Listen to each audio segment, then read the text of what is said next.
立法會主席。 The President.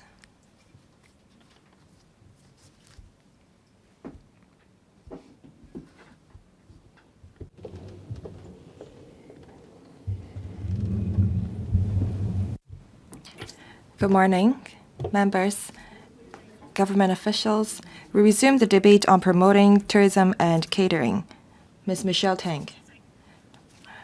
President, Hong Kong is branded as the culinary capital, and this is the result of the efforts of a few generations of Hong Kong people. The tourism industry has always been an important economic pillar of Hong Kong. Culinary experience has always been an important element. Given the heightened competition from the neighboring cities, I think that the government needs to treat the tourism industry as a key strategic driving force of ours. The government is now preparing for the Hong Kong's 5-year plan. This is an opportunity for us to elevate tourism plus catering as a key strategy. As at September last year, Hong Kong has 74 Michelin-starred restaurants. 7 of them were 3-starred restaurants. We are just second to Japan in Asia. According to statistics, culinary spending account for 20% of the overall spending of the tourists, that amounting to about $33 million. So catering is not just about culture, but a driving force for our city. So I think that the government needs to promote cross-sectoral collaboration and help the industry upgrade and transform. Currently, catering development efforts are scattered among different policy bureaus. I think that the government needs to establish a gourmet development task force so that it can focus on coordinating the overall strategies for a catering industry development. The catering industry is now focusing on enhancing quality. Many restaurants are now equipped with food delivery robotics. So I think that the government needs to support. However, the digital transformation pilot scheme and the technology vouchers have stopped accepting applications. I hope that the government will, in the second half of this year, roll out more subsidy schemes to help local restaurants introduce smart testing, kitchen automation technology, so on and so forth.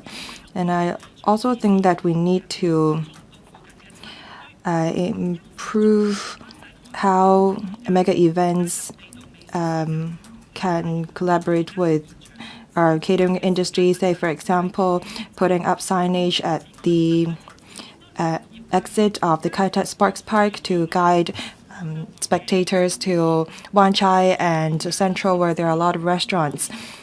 And I also think that the SAR government need to work with the trade to promote local eateries. Say, for example, the Wine and Dine Festival last year attracted over 160,000 people. We also need to focus on localization. Tourists these days, especially the younger generation, rely very much on the Red Note, the Instagram, and social media alike to explore local delicacies. They may not go for the most expensive gourmet. They want restaurants with stories. There is a Tai Pai Tong in Sham Shui Po that have been recognized by Michelin for over 8 years. And I think that this is one of our most valuable cultural heritage. I think that we should learn from the cooked food center model from Singapore. We should introduce a more flexible management system for hawkers by establishing a standardized registration system. This is how we can retain our traditional culinary experience. Now, in terms of promotion, we need to adopt a two-pronged approach. On the one hand, we need to continue to organize events such as Wine and Dine Festival. On the other hand, the Tourism Board and the Chinese Culinary Institute rolled out this Taste Hong Kong Gourmet Guide, asking celebrity chefs to promote food in all 18 districts. I think that the government can look into investing more resources into inviting overseas KOL to come to Hong Kong to explore and uncover hidden eateries, so that they can promote the real Hong Kong taste through their lens and words. This is how we can upgrade Hong Kong into an international culinary hub 2.0. Ms. Rebecca Chan, thank you, President. Now, many members have talked about Hong Kong's status as the gourmet capital, and that is because we are the cultural melting pot. We enjoy the cuisine of the both worlds, and we also have a lot of Asian cuisine on offer. When we go travel, we always look for street food, and that's also the case for visitors coming to Hong Kong.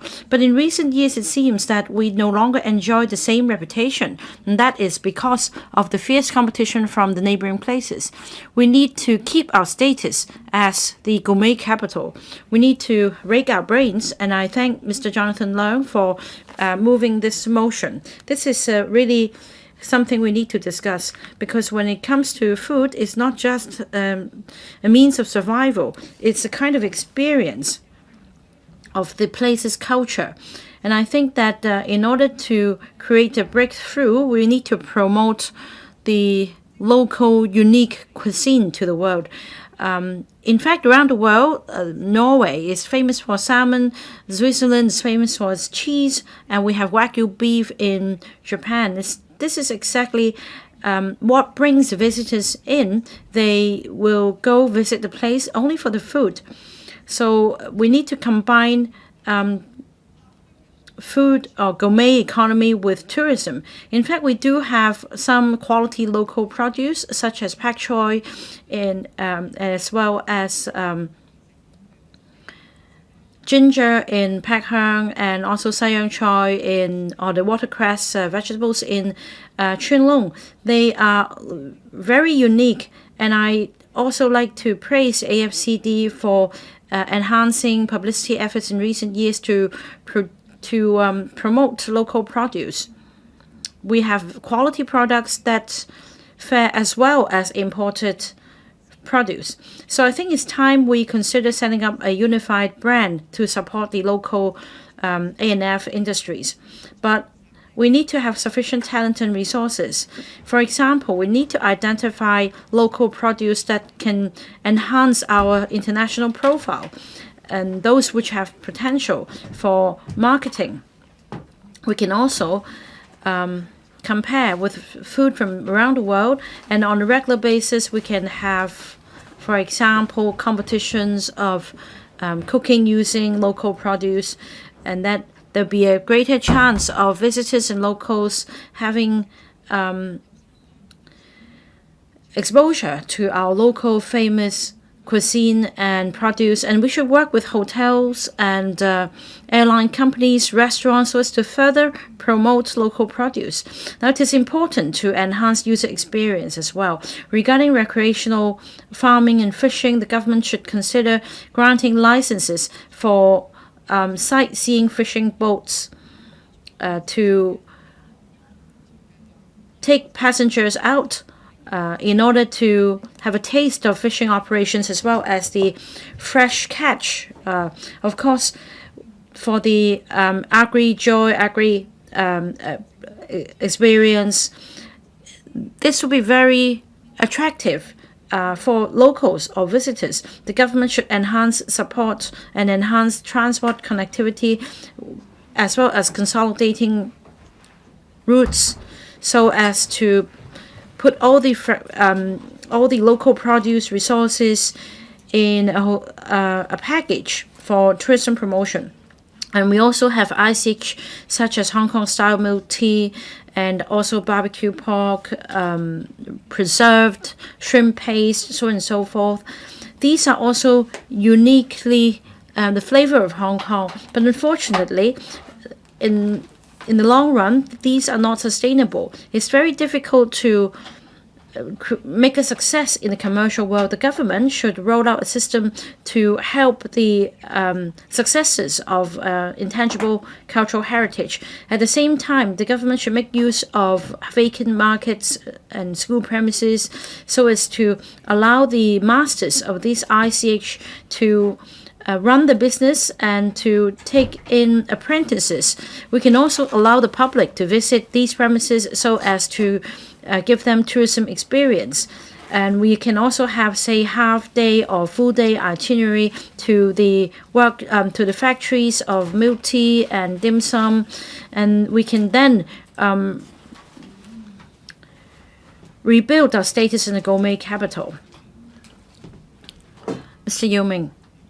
Thank you, President. I speak in support of Mr. Jonathan Leung's motion and the amendments on promoting tourism and catering. Now, whenever we go to a place, we check out the food as well. We see if the cuisine is attractive enough. That's also the case when Hong Kong people travel abroad. In Hong Kong, we are a cultural melting pot. We have the Tai Pai Tong street food, and we also have Michelin-rated restaurants. We have Cha Chan Tang with traditional Hong Kong-style food. We also have international cuisine on offer. We're able to attract global visitors.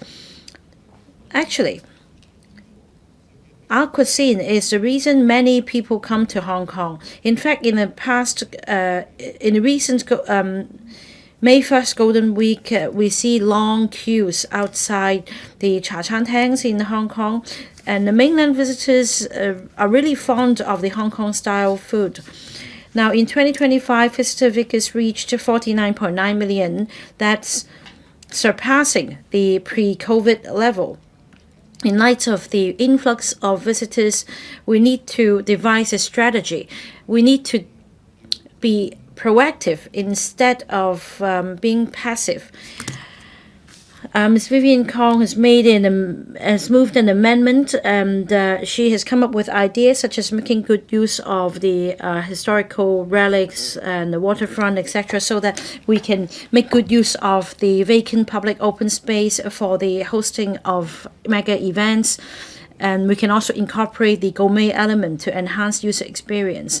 Now, when it comes to my constituency, that's Sha Tau Kok, this is exactly where we can implement this idea of tourism and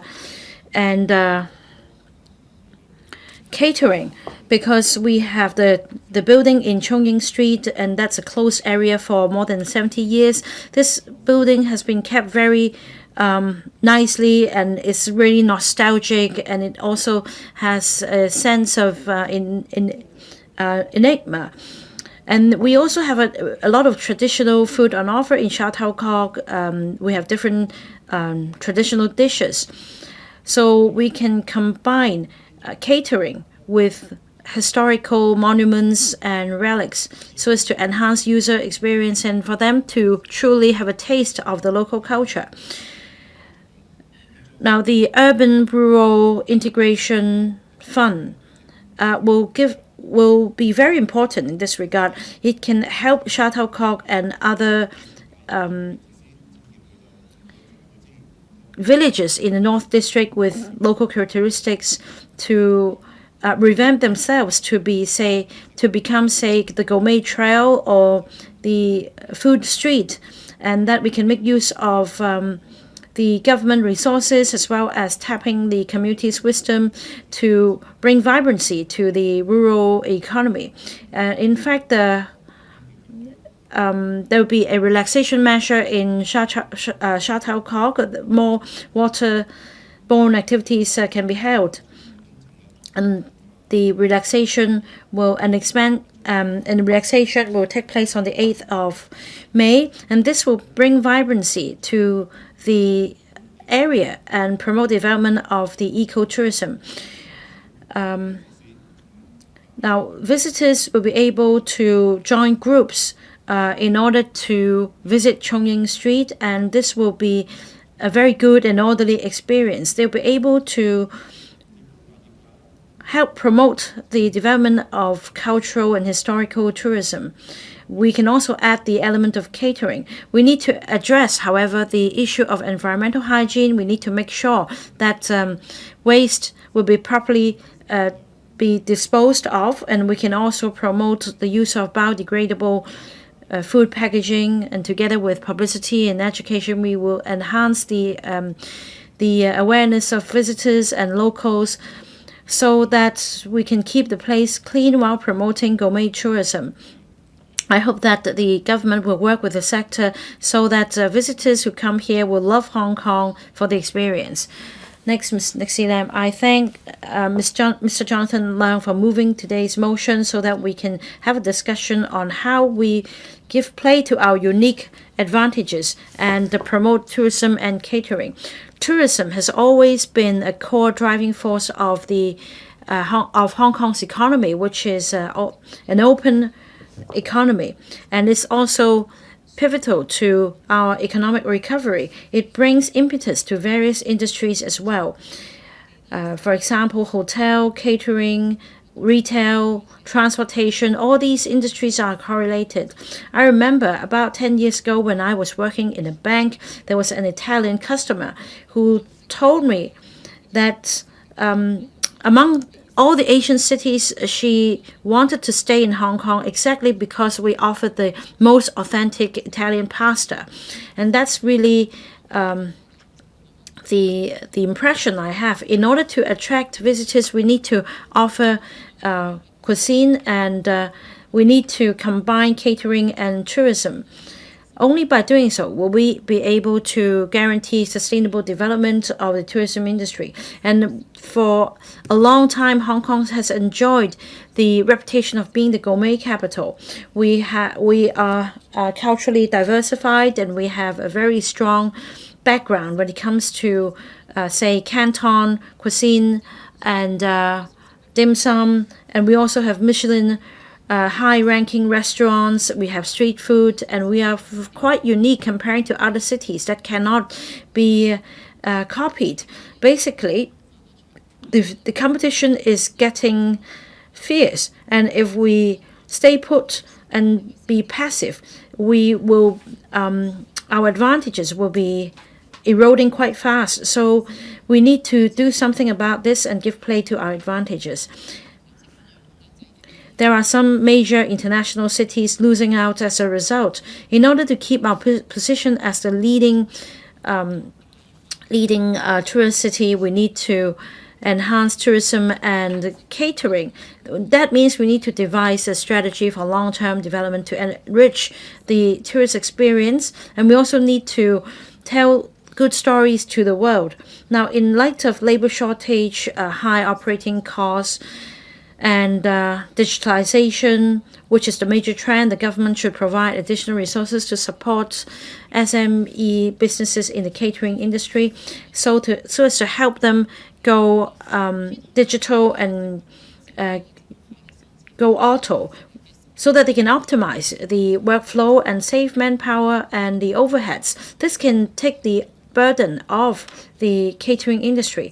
Now, the application for, say, food and restaurant licenses and the liquor licenses is relatively complex. I hope that the government can cut this red tape so as to streamline the procedures, and that a one-stop shop should be set up for vetting applications so that operators can focus their energy on improving the service quality and reputation of their products.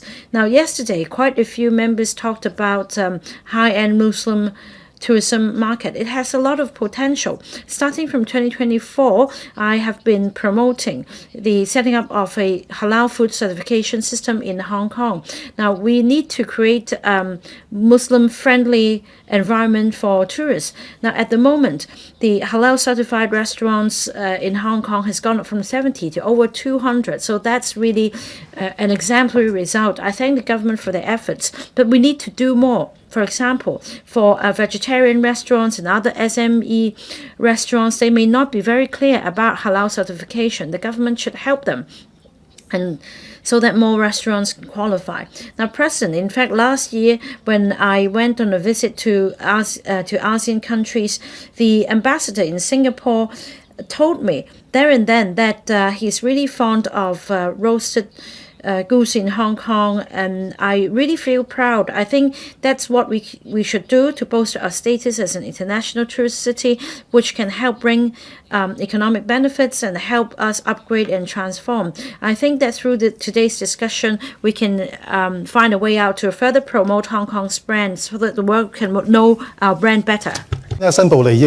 Dr. Alvin Lee, thank you. I would first like to declare an interest. The company I serve has published tourism and catering related books and promulgated relevant programs. I thank Mr. Jonathan Leung for proposing the motion.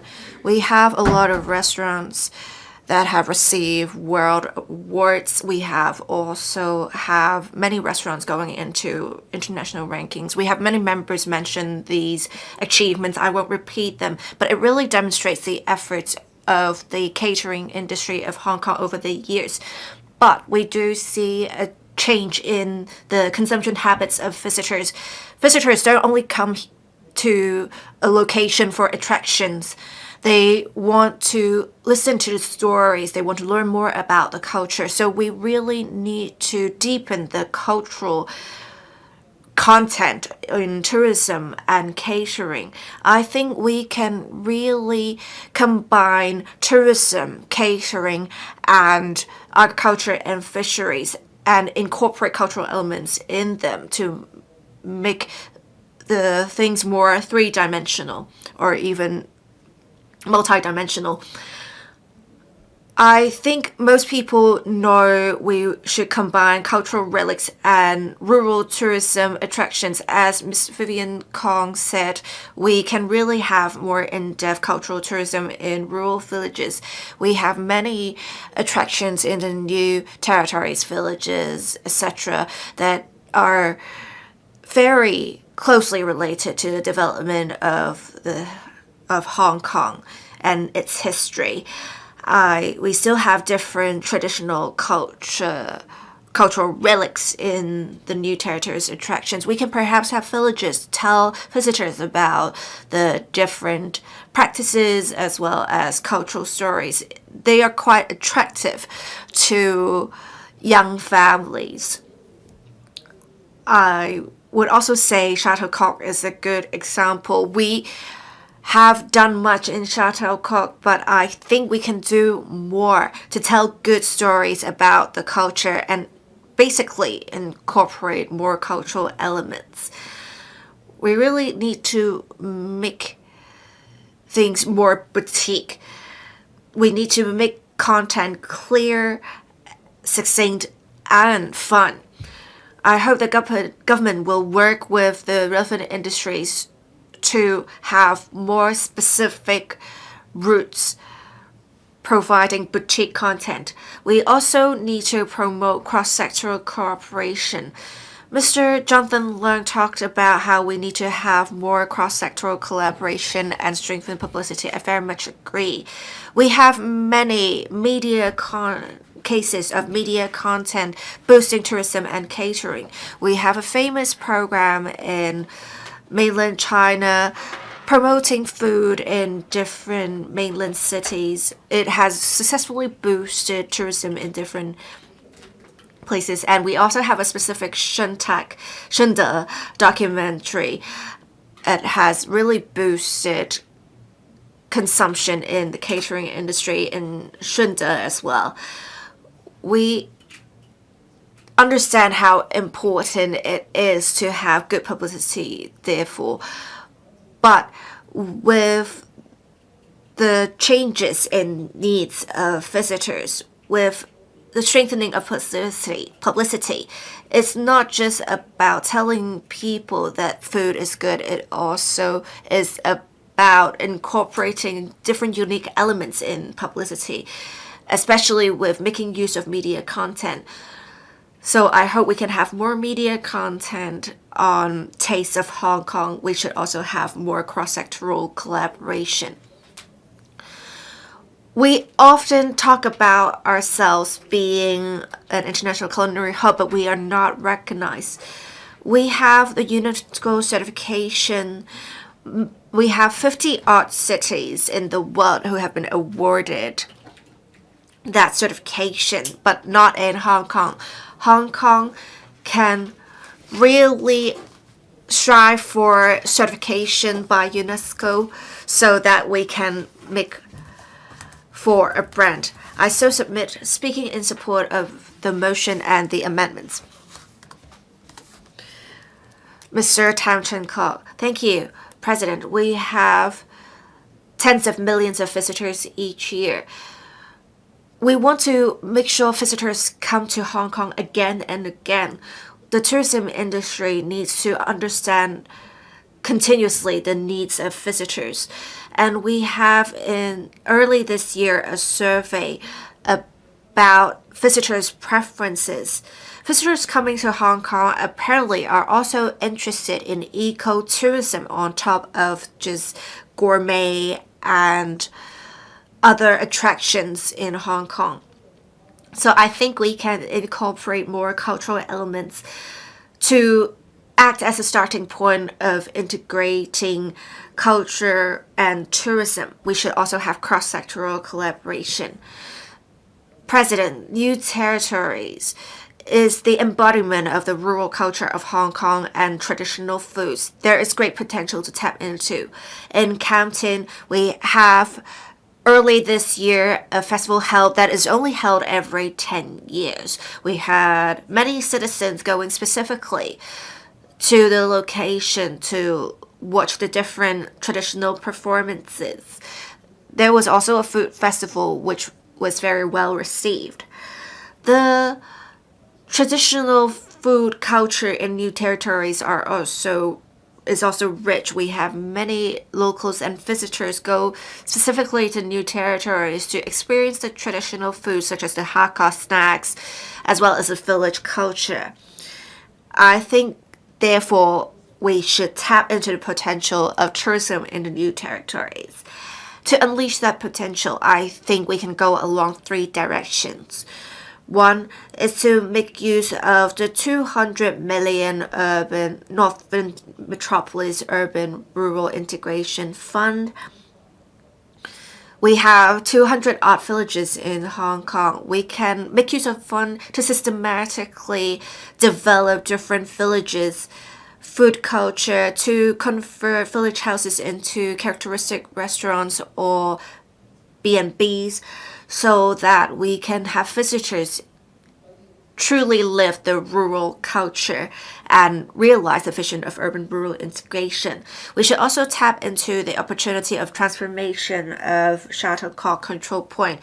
Since 2022, we have seen the gradual opening of Shuttlecock, and the port will be redeveloped into a passenger-only port. I think we can plan in advance to make sure we have ancillary facilities nearby, F&B facilities specifically, and we should incorporate that into the island hopping tourism routes to really showcase the unique scenery and culture of Shuttlecock and to make it into a demonstration zone for catering in northeastern new territories.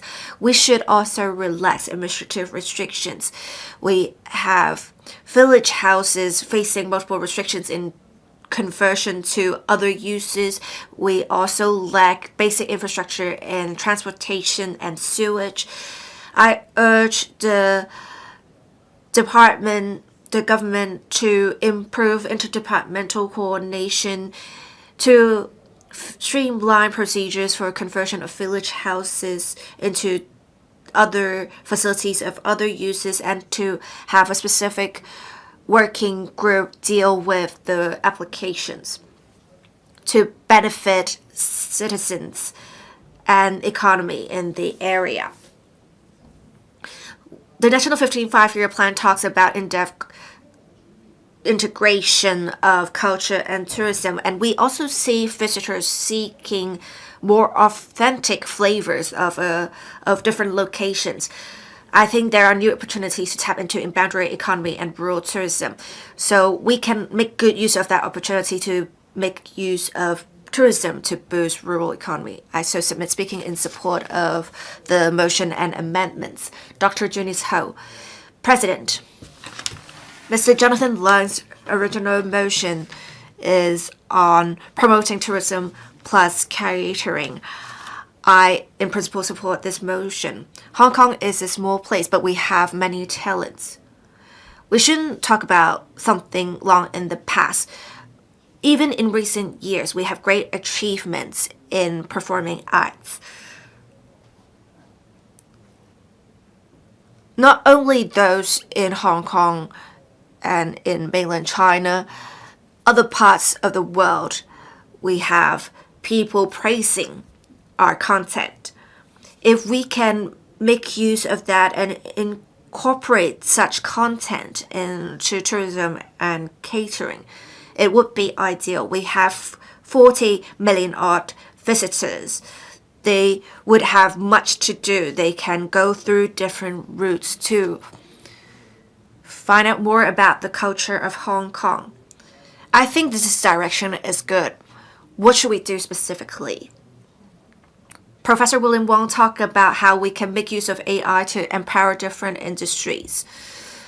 I think the two motions are actually in the same vein. It's about how we can really polish what we already have. After hearing what Professor William Wong said, I asked my staff members, Wade and Charles, I told them for 15 minutes to develop a route on media content in Hong Kong. They said they could do it and they think they can develop a really good route. They spent 3 hours to make this. Well, of course, they are talents. We have talents everywhere. It's all about encouraging talents to make use of AI to tell us what happens, what we can do in Kowloon Peninsula, Hong Kong Island, central to the east. We have 14 attractions where people can find out more about the select culture of Hong Kong. Let's first talk about Beyond. We have many mainland visitors going to the graves of Beyond members in Beyond member in Chan Kwan O, as well as where the member grew up. We have also Sam Ho, the Ho brothers, the Cold Noodles of Hong Kong. We also have Stephen Chow, Cecilia Chung, related attractions. We also have the Stanley Harbourfront. We also have Leon Lai and Maggie Cheung, and where the movie was filmed. We have spent so much money on the different attractions. We should make good use of the attractions. We also have where the Susie Wong movie was filmed. We also have the Kowloon Walled City movie. We have different films filmed in different places. Even back then when we have the old black and white movies where they're filmed, we can develop such a route in less than 3 hours. We can just add some QR codes so that people know where these attractions are. People can go to different attractions for different dishes. Even in Sham Shui Po, we have some great locations. I think if we can make good use of AI, we can do much. As for whether we need to set up a dedicated team, I don't think it's necessary. We don't need such unnecessary structures. As long as under the directors or permanent secretaries. We can have specific staff members, and less than 3 hours they can do something like this. I think we can really have some sort of synergy. I am testing this for you. I hope that Ms. Law will really look into this. Mr. Adrian Ho. Thank you, President. The culinary experience is essential to our culture. Ms. Vivian KONG made a very great point. The most direct way in which we interact with each other in the Chinese culture is asking whether they have eaten. Everything about a place, such as the history, the culture, the weather, ultimately goes into factors that affect our food experience.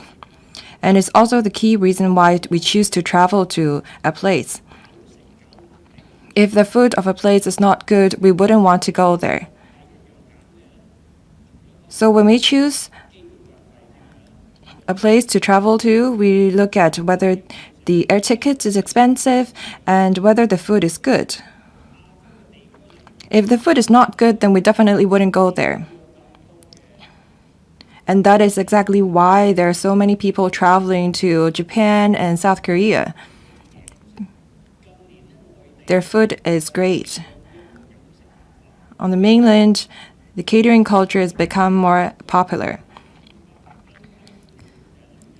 Tourism plus catering is the key competitiveness of the tourism industry. I'd like to talk about Macau, which is just next to us. People often ask me what is good about Macau. What is tasty there? Well, this is a very personal preference. Something that I find tasty may not be the same for you. But this is something that people can talk about to foster their relationship. I think that the food in Macau is nothing special. If you ask me to recommend you with some restaurants, I wouldn't know what to say because I don't think that there's anything special about Macau food. Macau does not rely on Michelin-starred restaurants. They relied on the local delicacies at the alleys. If that's the case, why are there so many people traveling to Macau? Let's look into it. They institutionalize their local eateries. On a single street, there are many traditional restaurants and eateries selling, say, egg tarts, pork buns. These are nothing special. But Macau was able to turn it into some gourmet list. Second, they promote their food in a very targeted manner, relying on technology. The Macau Tourism Board made a list ranking their famous restaurants, including, say, Chinese restaurants, noodle shops. So they promote their restaurants very effectively through technology.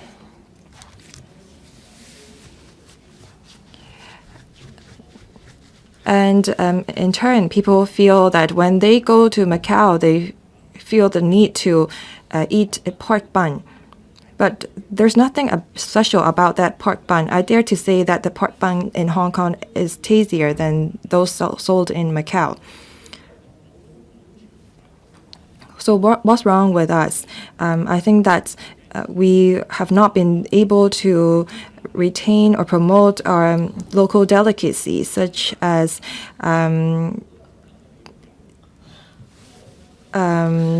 bean curds and roasted duck rice, so on and so forth. We have a very rich night culture, and we have also many delicacy markets.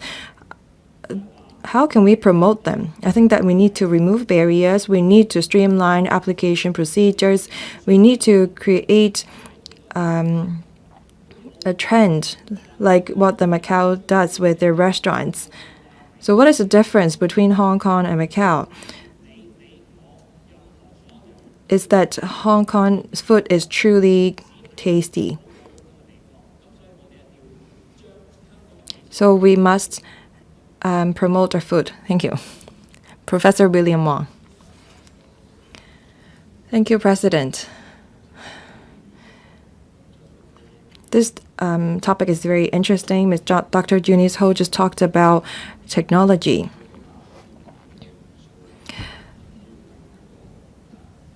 When we use generative AI, as long as we put in a prompts, we can generate a itinerary for our tourists. If we ask the AI to generate an itinerary with celebrity elements or catering elements, they will be able to do that. It takes perhaps faster than 3 hours.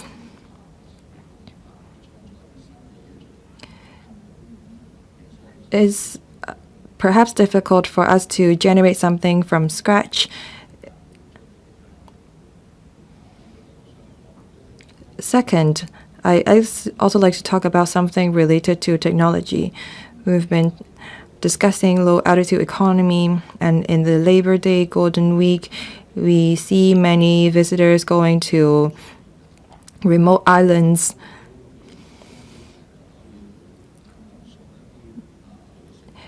Through developing low altitude economy, we can deliver food to those remote areas to promote the catering industry and combine it with the tourism trade.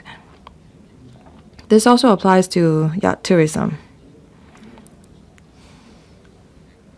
A friend of mine has a yacht, and they went off to the sea with their family. They wanted to deliver the food to the yacht. Previously, the delivery has to be done via vessels. Now, with the low altitude economy, we can have them delivered via drones.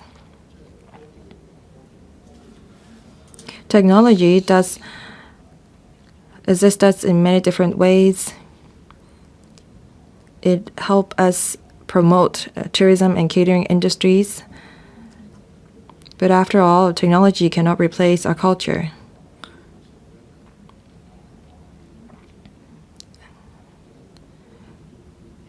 The culinary experience is not just about the taste of the food. We want to establish a platform so that visitors know more about our local culture. When I was a university student, I worked at the restaurant in a foreign country. When I took orders, I chatted with customers. I introduced to them about myself, where I came from, so that they knew more about Hong Kong. When we promote the tourism industry, we need to make sure that the service quality is good enough. We need to educate the practitioners in the catering industry. In the recent QS University ranking, it seems that our position in humanities have dropped. We need to be mindful of that. I think that this shows that we need to not just work on our technology education, but also cultural education. For tourism and catering industries, we should not ignore the humanity elements. So apart from training our catering practitioners with technology-related knowledge, we need to teach them about, say, geography or culture so that they can communicate better with visitors. President, I think that The quality of service is the key competitiveness of the trade. As we promote and upgrade our catering industry, we should inject quality into the trades so that the catering industry become our golden business card. Thank you. Mr. Hong, come in. President, Hong Kong is the pearl of the Orient. It is a food paradise.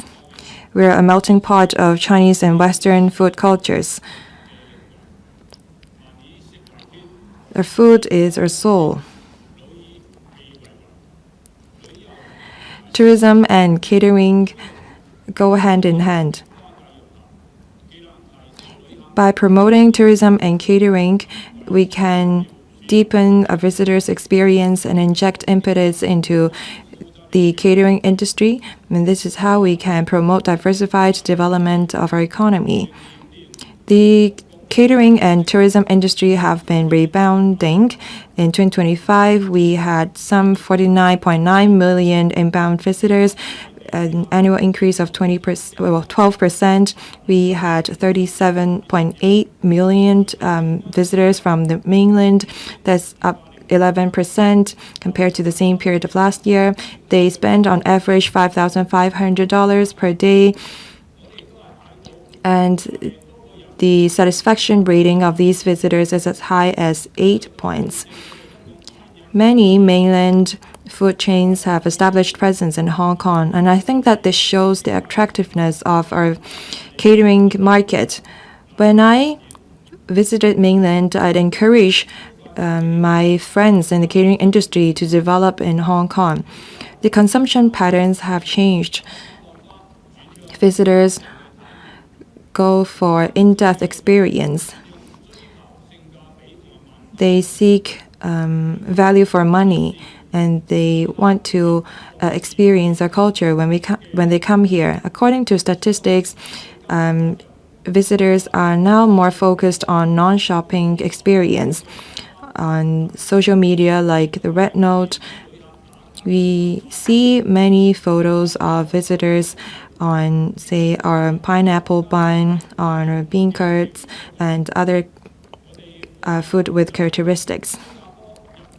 Singapore, Japan, South Korea, they are famous for their food. They promote their tourism industry, leveraging on their gourmet.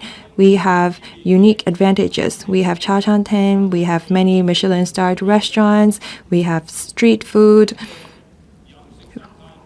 We have a catering ecosystems that incorporate the Chinese and Western food cultures. We have this halal certification system. However, in order to unleash all the potential, we need to improve and upgrade the industry. I have the following suggestions to promote the upgrade of our catering industry. First, we need to promote digitalization and improve service quality. We have to support small and medium restaurants in digital transformation so that they can introduce a cloud POS system to alleviate pressure on manpower. And this is how we can help traditional restaurants keep up. Second, we need to streamline administrative procedures to promote vitality in the sector. We have to simplify the food license application procedures, shorten the time of vetting to lower the administrative cost of the trade so that the industry can focus on upgrading the food and service quality. Third, we need to create a unified brand for fresh provisions and enhance quality monitoring. We need to make sure that the food ingredients is safe. Fourth, we have to create our own brand. We need to turn traditional food such as milk tea, pineapple bun into a brand so that we can attract more international visitors. The tourism industry without catering experience is a person without a soul. I think that by promoting tourism and catering, we can enhance visitors' experience. Thank you. Ms. Elaine Chick.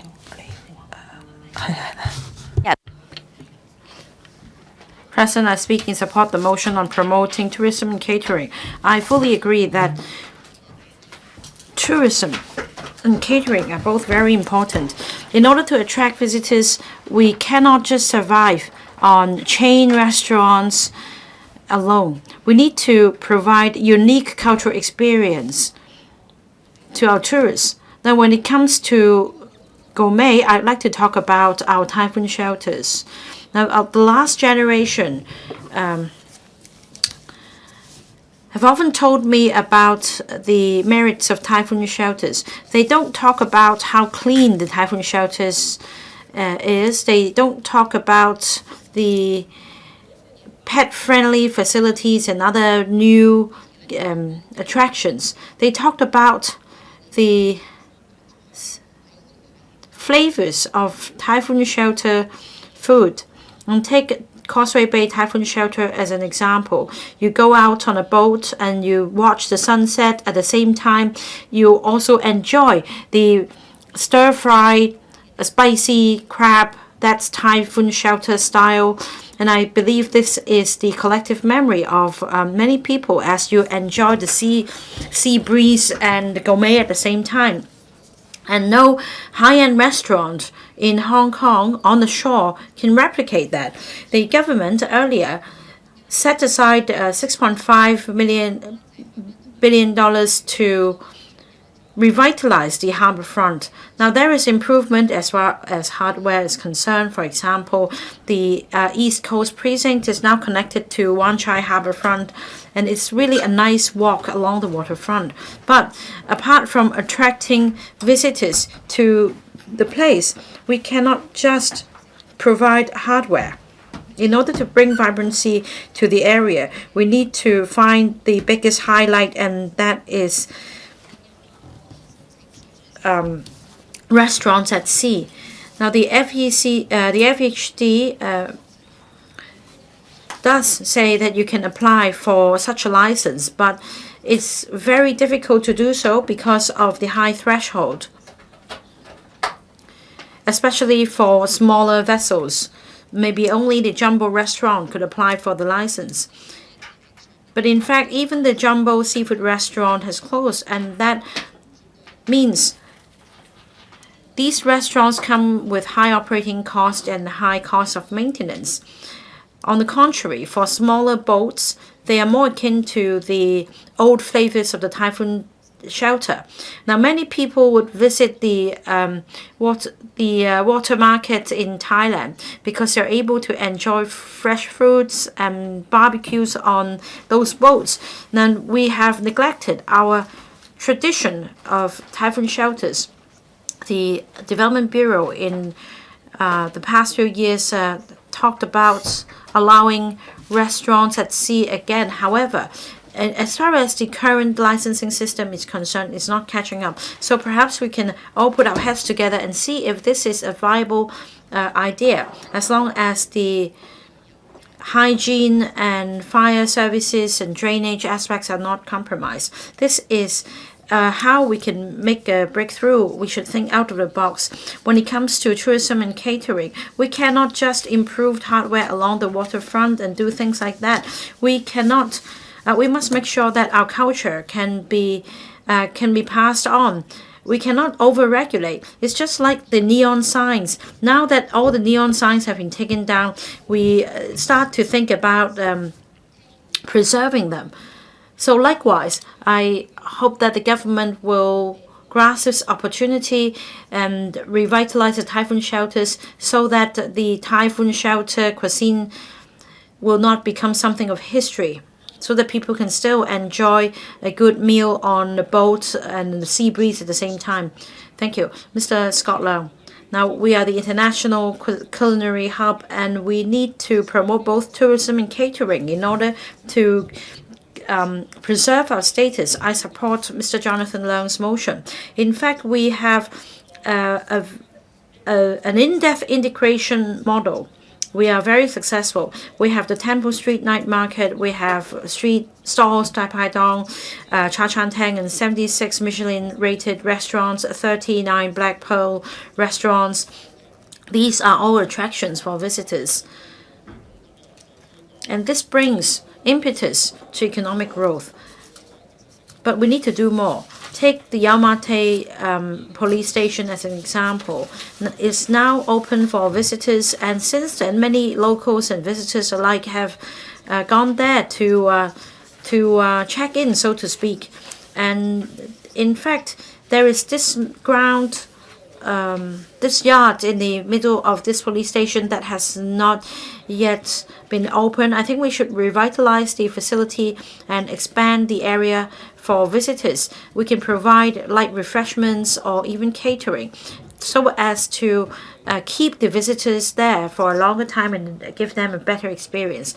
Now for Kowloon West, we can further revitalize the harbor front. I agree with Ms. Vivian Kong that we need to revitalize the waterfront promenade and make use of unused public space to enhance the culinary experience. In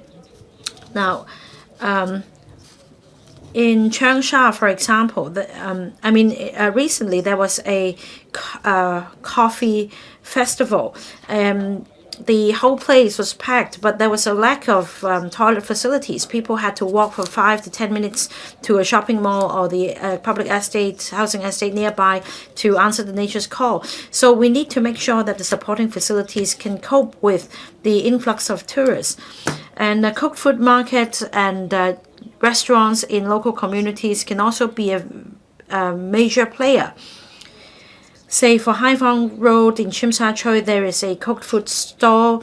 In the past, it was a tourist attraction. I used to go there to enjoy the sautéed beef, instant noodles, and milk tea, etc. And I will come to that in a moment about its current status. In Kowloon West, there are also a lot of small shops and Cha Chan Teng. In fact, these operators have told me that they didn't really want more publicity because when the restaurant becomes popular, there'll be long queues and it goes beyond their capacity.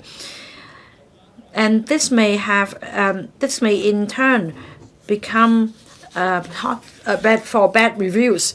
So we need to provide more support for shops in local communities and vendors. We can provide training such as teaching them foreign language and things about hospitality, food quality, so as to enhance their service quality. We also need to promote electronic payment. Now coming back to traditional markets, we should help these markets upgrade and transform and turn them into tourist spots, such as the cooked food market in Haiphong Road I mentioned. Like Mr. Ray Wong and other district councillors, they also visit these food stalls. And I mentioned some nice dishes like the beef ball, satay beef noodles, and also the chili, etc. The government should make sure that the policy regarding fixed pitch hawkers will not be too rigid so that they will not be phased out. We need to cherish the local cuisine culture. For markets with potential, we should enhance the operating environment, improve ventilation, lighting. We can make reference to the other cooked food markets in, say, Thailand and Singapore, so as to turn the area into a cuisine hub. Now, this is not just a slogan. We need some policies to support the implementation of tourism and catering. I hope the government can enhance collaboration across government departments and listen to the views of stakeholders and operators so that we can cut red tape and truly promote tourism and catering. I support the motion and the amendments. I so submit. Ms. Judy Chan. Thank you, President. I am grateful to Mr. Jonathan Leung sitting beside me, who has moved this original motion on promoting tourism and catering. Now, I believe that many people in Hong Kong are fond of traveling, and every time when we plan our itineraries, I will start by looking up restaurants. I do that first, and then I check out the tourist attractions nearby. So I think that tourism and catering go hand in hand. I support Mr. Jonathan Leung's original motion and the amendments. Now, Mr. Jonathan Leung and myself are common in the sense that we were or are Southern District councillors. The Southern District is a very unique place.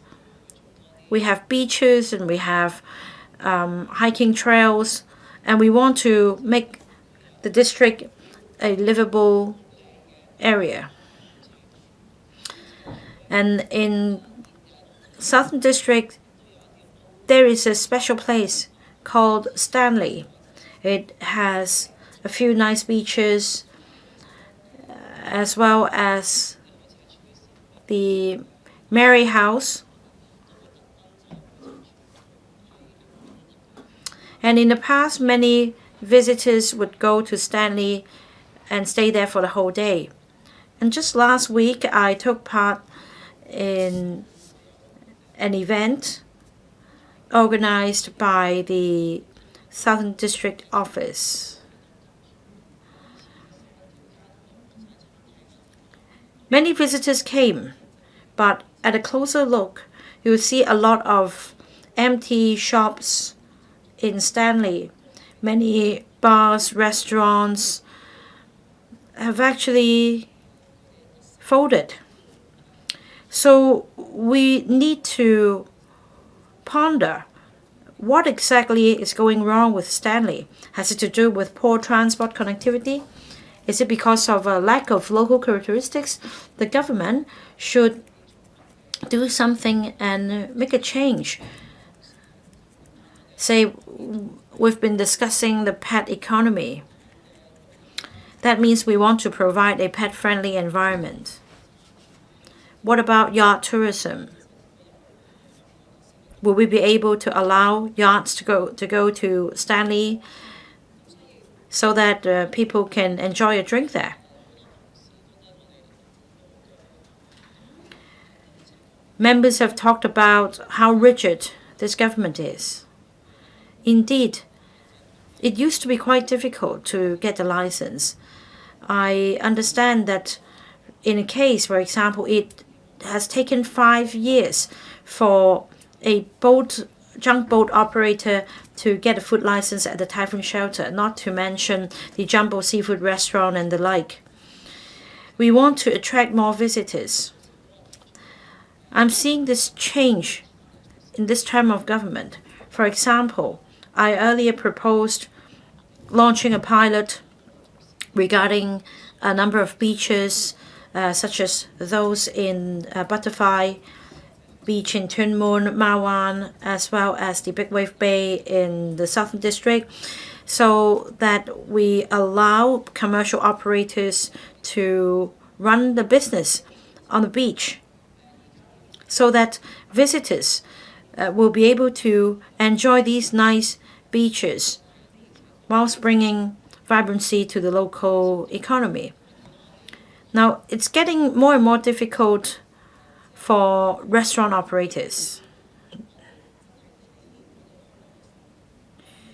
Visitors nowadays want experience. They want the taste of local culture, especially the local food.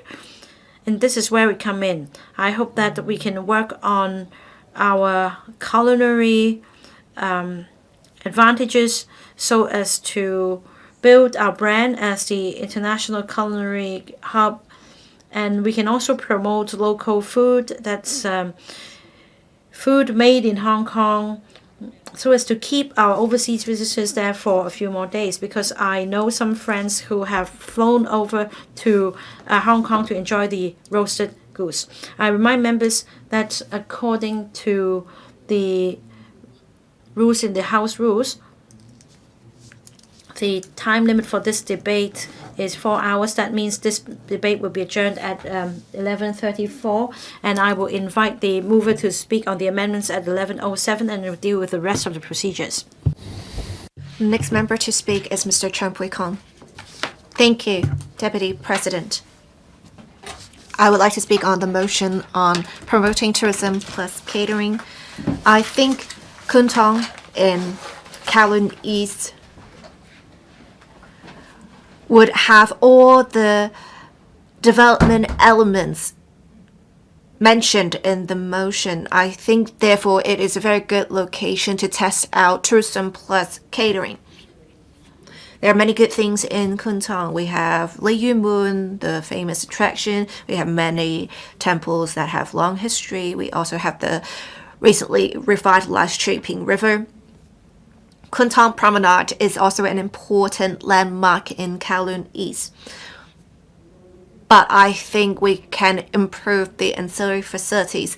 I hope the government will expedite the study on construction of a cross-harbor bridge to connect the Kai Tak runway area and Kuntong Harborfront. We should also have water taxi service that would connect Kai Tak and Kuntong. I would also suggest we take forward the study simultaneously on connecting the smart and green mass transit system to the Kai Tak runway area. With these, we can integrate the food experience areas in the harborfront into the neighborhood. It will also develop new business opportunities for restaurants in the area. The Tourism Board published the Taste Hong Kong Gourmet Guide, and we have many F&B operators in Kuntong that were selected. We have noodles, we have Hong Kong desserts, we have Cantonese cuisine, we also have cuisines from different parts of the world in Kuntong selected in the guide. The government can make use of the guide's influence and rationalize the resource planning of F&B facilities in the area, strengthen publicity to tell the good stories of the food of Hong Kong, to attract more visitors to Kowloon East, to taste Kuntong. We also need to improve cross-sectoral collaboration to do that. Kowloon East also has rich history and culture that we can combine with catering. We have many temples in the area that have a long history. We have in Ling the Tin Hau Temple, as well as the Tin Hau Temple in Lei Yu Moon. The Tin Hau Temple in Ling, well, they are both Class 3 historic structures. The one in Ling has a very long history, and the one in Lei Yu Moon has seen over 100 years of development of Kowloon East from a fisherman village to what it is now. We have many seafood restaurants in the area too. We already have the potential to develop it into a location that combines culture and tourism. I think we can incorporate traditional festive elements into the experiences of F&B in the vicinity. We can encourage restaurants in the area to make use of local quality provisions to develop characteristic menus and incorporate cultural elements in the food in the area. This will be a win-win for all. Deputy President, I am in full support of the original motion and the amendments. I will work with different stakeholders in the neighborhood to tap into the potential of food in Kuntong and leverage on our advantages in Kuntong's history and culture to promote tourism plus catering. I so submit Ms. Julia Lau. Thank you, Deputy President. Thank you. I would like to thank Mr. Jonathan Leung for proposing the original motion. Tourism will boost economy. It is also very important for the different enterprises that we develop tourism. We have 26 million visitors last year coming to Hong Kong and leaving to Hong Kong on the same day. We really want them to stay for longer. It is important to provide characteristic and diversified accommodation options. We need to make sure we provide a great experience for them. We need to improve the accommodation so that visitors can truly stay here for longer, so that and maybe become returning visitors. If we only have good food, visitors will not want to stay in Hong Kong. We are not maximizing the potential. We have different hotel brands in different districts. We have guest house accommodation. We even have bed space apartments. But in rural areas, we do not have a friendly accommodation policy. I think we can provide more accommodation options. We can perhaps allow conversion of village houses into B&Bs for visitors. On Lantau Island, we already have some glamping sites available providing home-like accommodation for visitors. If we can have more policy support for different accommodation options, I believe it can attract more visitors. In the past Labor Day Golden Week, we have 190,000 visitors experiencing rural tourism, but we see a gap in ancillary infrastructure. We see many tents that are not managed well. We do not have enough toilets either. We can also improve the landscape facilities if we can. If we can improve all of these, it will not only benefit locals and visitors, it will also boost the different industries, F&B, retail, transportation, etc. Promoting tourism plus catering will bring us new opportunities. I have some pragmatic suggestions in making use of rural activities to create more value. I so submit speaking in support of the original motion and all the amendments. Mr. Yang Wing-kit. Thank you, Deputy President. Hong Kong is a world-renowned gourmet paradise. Visitors come to Hong Kong not only for the local food, but also cuisines from different parts of the world. I thank Mr. Jonathan Leung for proposing a motion to allow us to talk about how to polish the brand of gourmet paradise. In the last term, I proposed 2 members' motions that are related to this topic. I talked about promoting halal certification, as well as having diversified food to attract more high-value visitors. We have seen the government's efforts paying off in recent years. Last year, Hong Kong was ranked the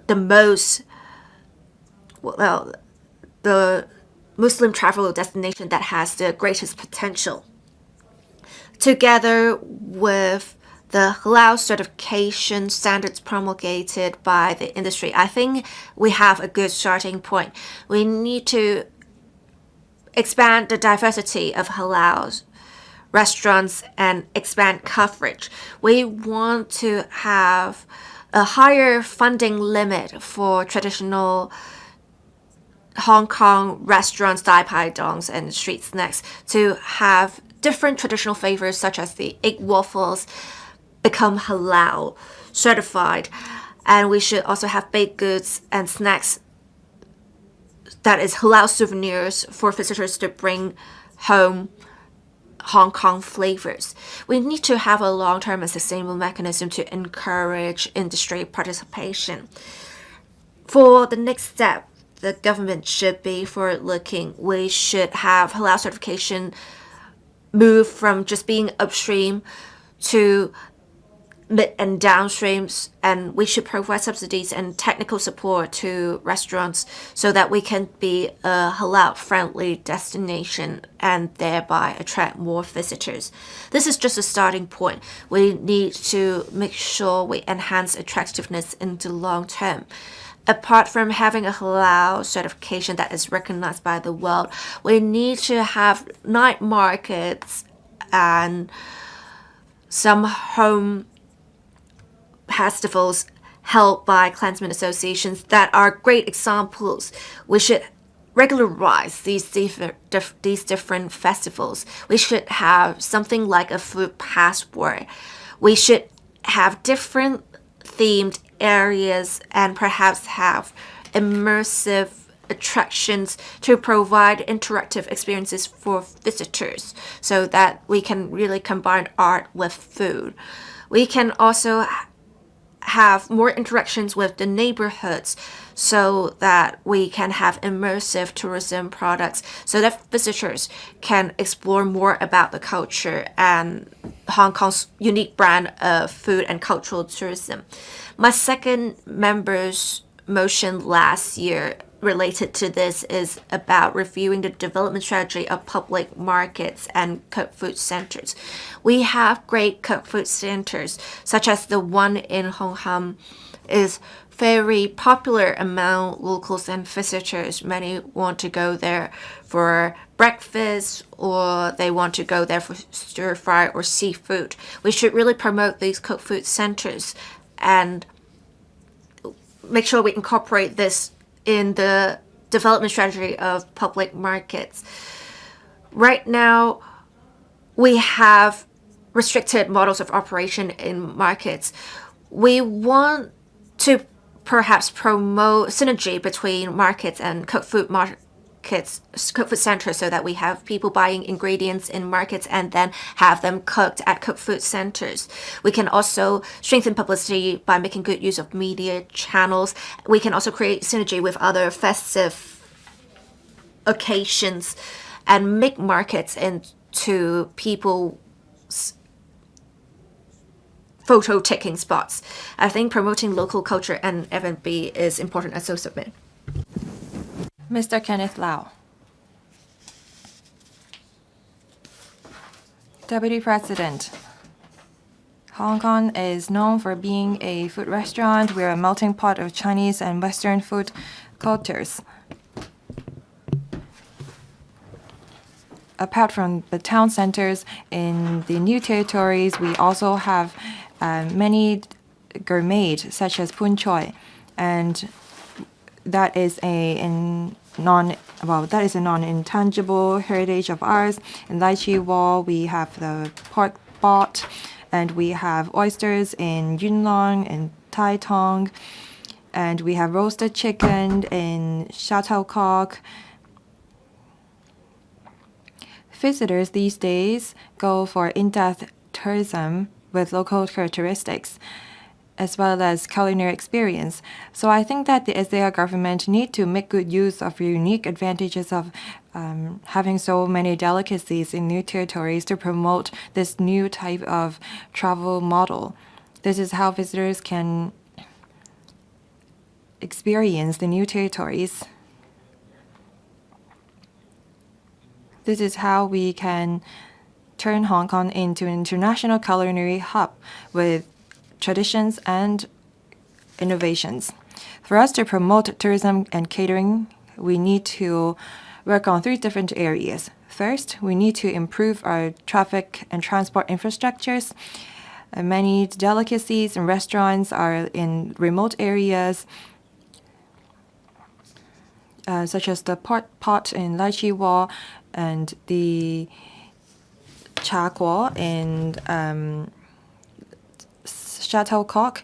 They are rather remote, so I think that we need to improve on the transport infrastructures, such as the piers connecting to islands, to enhance connectivity and make it more convenient for visitors to go between the town centers and the remote islands to offer more diversified options. for visitors. Second, the administration said that they are going to streamline the licensing process for hostels and make it more convenient for people to turn village houses into restaurants. However, people told me that the application threshold for restaurants is high in remote areas. They need to comply with the sewage and fire services requirements that are the same in the district, in the town centers. So I think that we need to streamline our licensing system. We need to learn from the mainland and UK to adopt this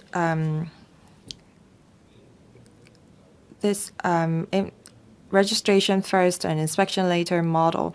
And I think that we should grant a hawker permits to those in the remote areas and lower the compliance cost of there so that they can set up traditional delicacy booths, and this is how we can ensure food safety while enhancing visitors' experience. Third, we also need to work on the financial arrangements. I'm glad to see that the budget is dedicating some $200 million to put in place this rural urban integration fund. In recent years, we have festivals in Campton, which have pulled together many delicacies in villages. And along with the Campton Jiao Festival, it is very popular, and this is a great platform for us to promote tourism plus catering. As a next step, we have to promote these festivals. We have to establish a dedicated fund for these Jiao festivals. We have to streamline the application process for rural committees in preparing these activities and events. We need to offer financial and administrative support to make sure that these events are sustainable. President, new territories is where we can promote our unique catering industries. This will help us inject impetus into the tourism industries and allow visitors to have an in-depth experience of Hong Kong. I support the motion. Mr. Lau Chi-pang. President, I speak in support of Mr. Jonathan Leung's motion on promoting tourism plus catering and the other amendments. Tourism and catering go hand in hand, so I think that is good for us to discuss the two together. We often travel to eat, and I like to explore restaurants when I travel. Many of my friends book an omakase restaurants in Tokyo and specifically go there for the experience. My friend went to Shijiazhuang 4 times just to eat braised food or braised meat. Does anyone come to Hong Kong for our food? There is. A Hong Kong style milk tea is the food that attracts many visitors from other places to come. So, let me talk about the existing situation with the industries first before I give my comments. We all are stakeholders to the catering industry. Most of them are consumers instead of sellers. What's happening now? Many Hong Kong people are going to the mainland to eat and shop. During long holidays, the catering industry suffer. In recent years, because of the COVID, we're used to eating at home, and many people work from home too.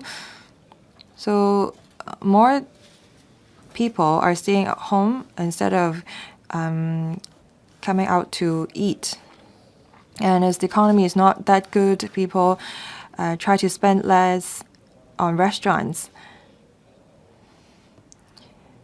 If you drive, you see motorcycles everywhere because they are delivering food. You may think that the catering industry is prospering because of that, but actually the profit gained by the restaurants from these orders from online platform is minimal. Also, we have the cost problems with food ingredients, with manpower. From 2019 to now, the number of license holder of restaurants is going down. For general restaurant license, it's up 20%. For food factory license, it's up 50%. So it seems that the catering industry is gloomy, but it's actually prospering. They are just transforming. So many problems arise because of that. That's something that the trade have to deal with on their own. Second, on tourism industry, we are the Pearl of Orient. Tourism industry used to be one of our major pillars. We have transformed, however. We used to drive tourism, especially high-end tourism, with business but now these things have changed because of a lack of business activities. There used to be a time when many visitors come to Hong Kong to shop, but now there's no more. Visitors come here to go sightseeing, to eat. What's trendy these days is ecotourism, historic tourism, non-intangible heritage tourism, so on and so forth.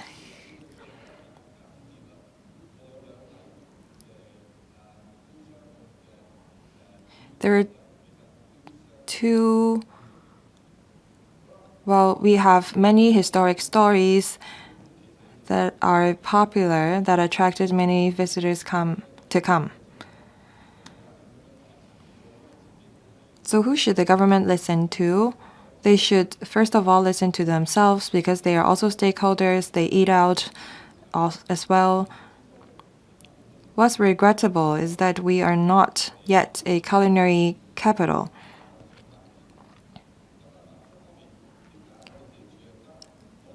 Hostels. Why is it so difficult to obtain a license? I think that the government need to look into this problem. I so submit. I support the motion. Mr. Robert Lee. Thank you, President. Hong Kong is known as an Asian culinary capital. Many visitors come here to eat. It has driven the tourism industry as a result. However, due to the manpower shortage and enhanced competition from the neighbors, along with the change of consumption patterns among tourists, this has dealt a heavy blow to the traditional catering industry. I support Mr. Jonathan Leung's motion. We need to work on 3 different areas. First, we need to enhance the service quality. Second, we need to diversify our tourism experience. And third, we need to promote cross-sectoral collaboration. Now, on improving service quality, according to a study conducted by the Ecology research team, culinary experience of Hong Kong has not become what's attractive to tourists. Visitors' rating towards our restaurant service is going down, and that's because of a lack of manpower. Currently, in each restaurant, we only have 12 staff members compared to 16 in 20 years ago. That's a drop. I think that the government should adjust the labor importation policies to allow the trade to more flexibly recruit manpower. And also, I think that we need to support the trade in procuring, say, online ordering system, food delivery, robotics. We need to offer them not just financial support, but also tax concessions. According to a government study, in 2025, the visitors coming for convention and exhibition spend 36% more than general visitors. They mostly spend on hotels and catering instead of shopping. This shows that we need to focus on promoting tourism to visitors that come for convention and exhibition. And in the coming few years, we have many new projects. We're going to beautify Lan Kwai Fong. We are going to see the project commissioned at number 3, a new waterfront in the central district. If we can promote tourism among convention and exhibition visitors, we can drive the catering industry.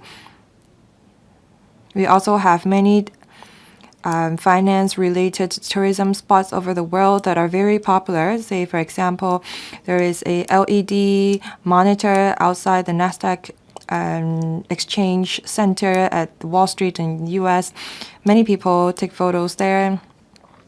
There is also a gold museum in Australia to allow people to learn about the process of alchemy. In Wall Street, there is a bronze ox, which is very popular. And I think that at our Exchange Square in Central, we can put in place a gong so that the people know more about what's unique about Hong Kong being an international financial center. We have 74 Michelin-starred restaurants. We rank the 6th in the world. 7 of them are 3-starred restaurants.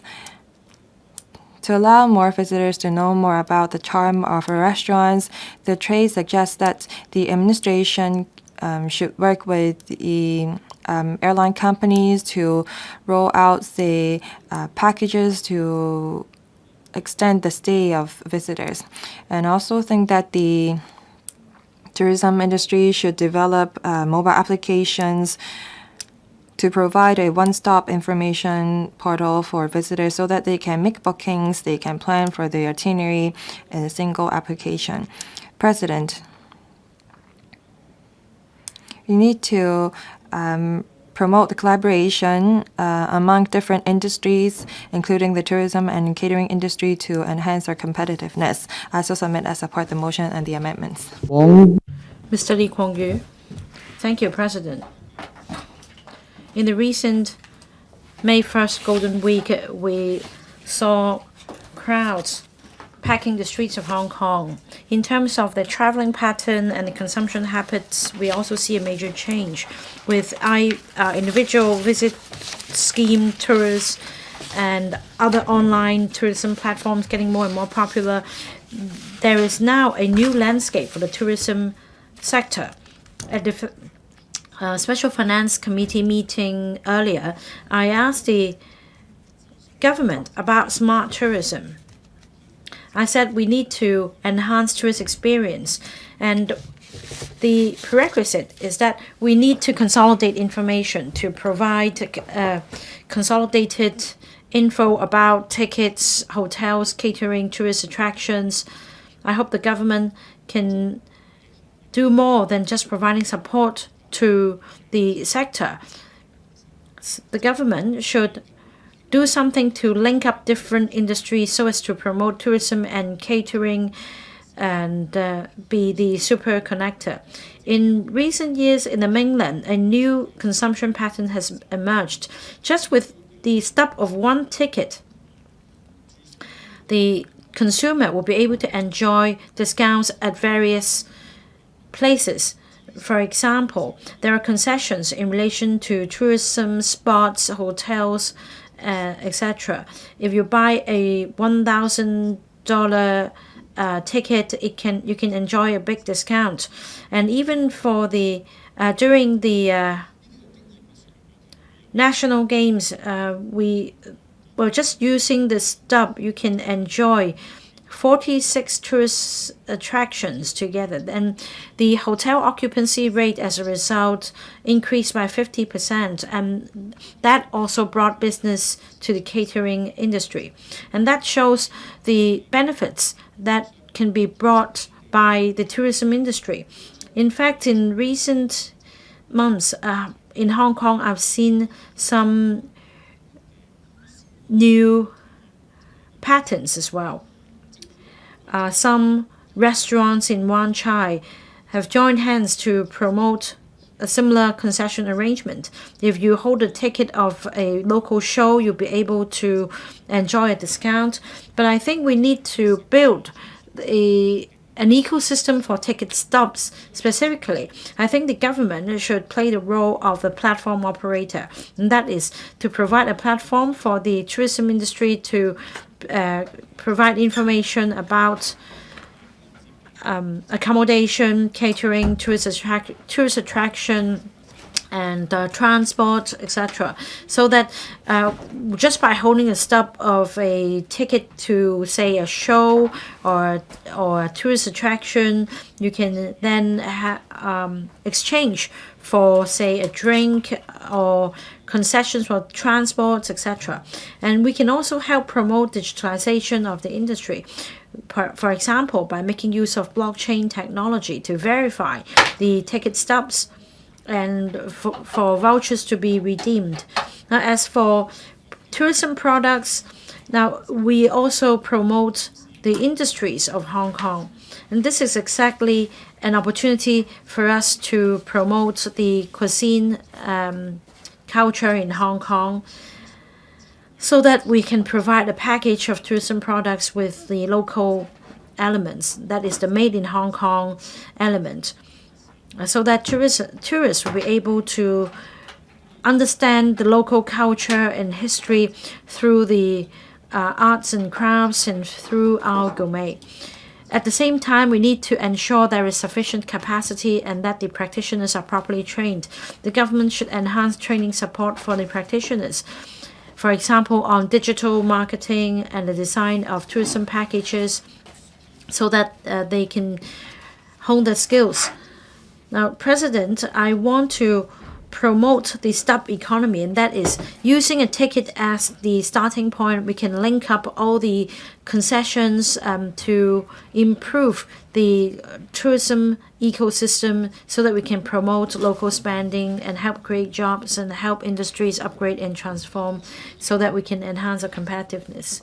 I so submit. Mr. Alan Chan.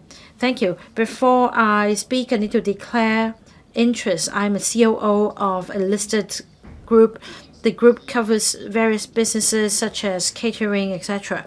Tourism is the most direct means of showing our culture.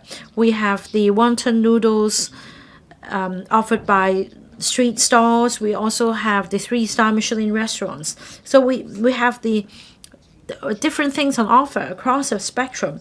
In Tokyo, there are 194 Michelin restaurants getting 251 stars, and in Dubai the number of Michelin restaurants increased from 69 to 119. That's up by 72.5%.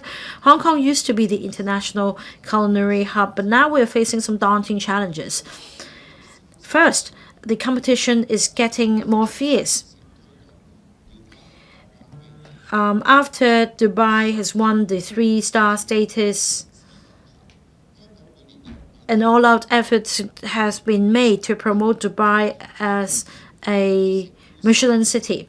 Now, every year, the Michelin announces the list, and Hong Kong is on the list, but then our story is getting old. Second point, there is a great demand. 53% of global tourists are looking for gourmet, and 25% can be translated into economic benefits. But if we do not have a system to incorporate gourmet into tourism products, we are giving up this 25% added value. Third point, diversified market. Halal food is a major strategy. The global Muslim tourist arrivals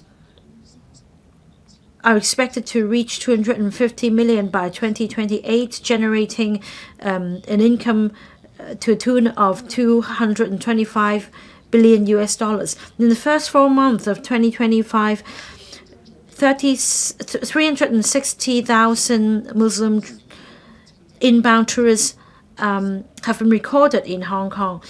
Now, we started with only 100 halal certified restaurants in 2024. Now the number has gone up to 300. The Middle East tourists are usually big spenders. They spend more than 100% more than general tourists. And we do not have sufficient halal certified restaurants. We do not have a lot of fine dining halal food on offer. Now, we have not done enough to build our brand. We need to consolidate our brands and promote through various channels. We need a reform of the supply chain. First, we need to follow the Dubai model. The Hong Kong Tourism Board should work together and roll out Hong Kong a way to dine annual plan. And that means we should upgrade and promote the restaurants to the world, so as to enhance international visitors' knowledge on Hong Kong restaurants. 2. On weekdays, hotels, restaurants are usually quiet. There is a stable stream of customers for business, lunches, etc. And even if you have good business on weekends, on the whole, the businesses are still suffering a loss. So we need to provide a package for MICE tourists, for example, so as to drive consumption, especially for the catering industry. And we can follow the Singapore model. We should also streamline the licensing regime and introduce an element to gauge how much the restaurant contributes to the tourism industry. It now takes 3 to 6 months for a license to be granted. Hong Kong's rental level remains high. According to the audit report, it takes 73 days for the OSA license to be granted. The FEHD should be the coordinator so that a joint platform with the FSD and the Buildings Department can be set up to streamline the vetting procedures so that the time for vetting applications can be shortened by half. Your time is up. Next, Mr. Ken Wong. Thank you, President. I speak in support of Mr. Jonathan Leung's motion. Our country in recent years has stepped up its efforts to promote tourism plus strategy so that tourism goes with, say, culture, sports, agriculture. With this cross-sectoral collaboration, a lot has been achieved. For example, in Guangdong, there are a number of boutique itineraries to give tourists immersive experience. And for the tourists to experience the Lingnan culture. In Guizhou, similarly, there are specially designed itineraries with the elements of bazaar and festivals so as to showcase the ethnic culture in Guizhou. It shows that tourism can bring economic benefits and provide impetus to the diversified development of the economy. Hong Kong is an international culinary hub, and we have street food and Michelin restaurants. We are the cultural melting pot when it comes to cuisine. So we enjoy the natural advantage when promoting tourism and catering. We also have a very mature system in terms of tourism plus sports. So we have a very solid foundation. Every year we hold the International Culinary Festival. We enjoy good reputation around the world. We have the potential to jointly promote tourism and catering. Now, the Hong Kong Tourism Development Blueprint 2.0 has recommended the launch of an 18-district culinary guide. So, and then we can make use of AI to plan itineraries with recommendations on restaurants and food, etc. But on the whole, I don't think it's effective enough. I have 3 suggestions. We should optimize the licensing regime and adopt a lower threshold. At the moment, it takes a very cumbersome procedure to apply for a restaurant license. This will stifle the room of survival for SMEs. The government should review the existing rules and procedures and streamline the vetting process without compromising the stringent hygiene management and other aspects. The government should suitably relax the licenses for hawkers so as to promote local street food culture, because this is very popular among tourists. The second point is to support halal food certification to tap new markets. We have continued to receive more and more tourists from the Middle East and Southeast Asia. There is an escalating demand for halal restaurants in Hong Kong, but at the moment, the administrative procedures for halal certified restaurants is very cumbersome. It takes 2 to 3 months. We need to shorten the time frame and provide subsidy for more restaurants to get this certification to cater for the needs of global visitors. This will also show that Hong Kong is a diversified city. We need to step up training. We need to incorporate gourmet in the planning of itineraries. We should expand the scope of training for practitioners in the catering industry and tourism industry to enhance tourist experience. We should also promote cross-sectoral collaboration.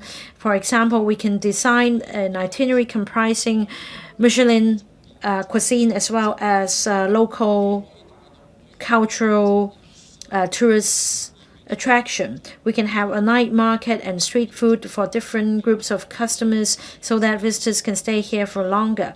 Now, it's strategically significant for Hong Kong to promote tourism and catering. We can bring growth for both industries and help the industries transform. We can also bolster our status as an international tourism and culinary hub. We need to give play to our unique advantages and align with the national strategy so that we can help contribute to the overall development of the country and enhance our competitiveness. Mr. Eric Yim, Deputy President, I speak in support of Mr. Jonathan Leung's motion and the amendments proposed by the 3 members. We have expectations to actively explore how we can incorporate or integrate culture and tourism. We have in the 50 million visitors coming to Hong Kong last year, 34 million of them being mainland visitors. Apart from making use of Xiaohongshu, we should also make use of Meituan and Dianping to promote Hong Kong attractions. Meituan and Dianping are already premier apps that citizens in the mainland use to find out about restaurants, and they also have some gourmet guides such as Black Pearl that would select the best restaurants. And these rankings, we should make sure to promote Hong Kong brands so as to attract more mainland visitors. Apart from promoting on different social media platforms of the mainland, we should have dedicated programs to talk about the culture and food of Hong Kong. We have recently some documentaries that are really well received. We should have dedicated documentaries on the food of Hong Kong to talk about some of the foods that have the shops that have a long history. We can then tap into different market segments of visitors. The government has been actively promoting revitalized architecture, and for example, in Singapore, they are doing the same. They are promoting certain architecture, and they put cooked food centers in these structures to attract more visitors. And I think we can make good use of the old markets in Wan Chai, Causeway Bay, and Jordan to have more characteristic F&B venues. We can perhaps also incorporate cultural elements such as film and TV content in these locations to attract more visitors.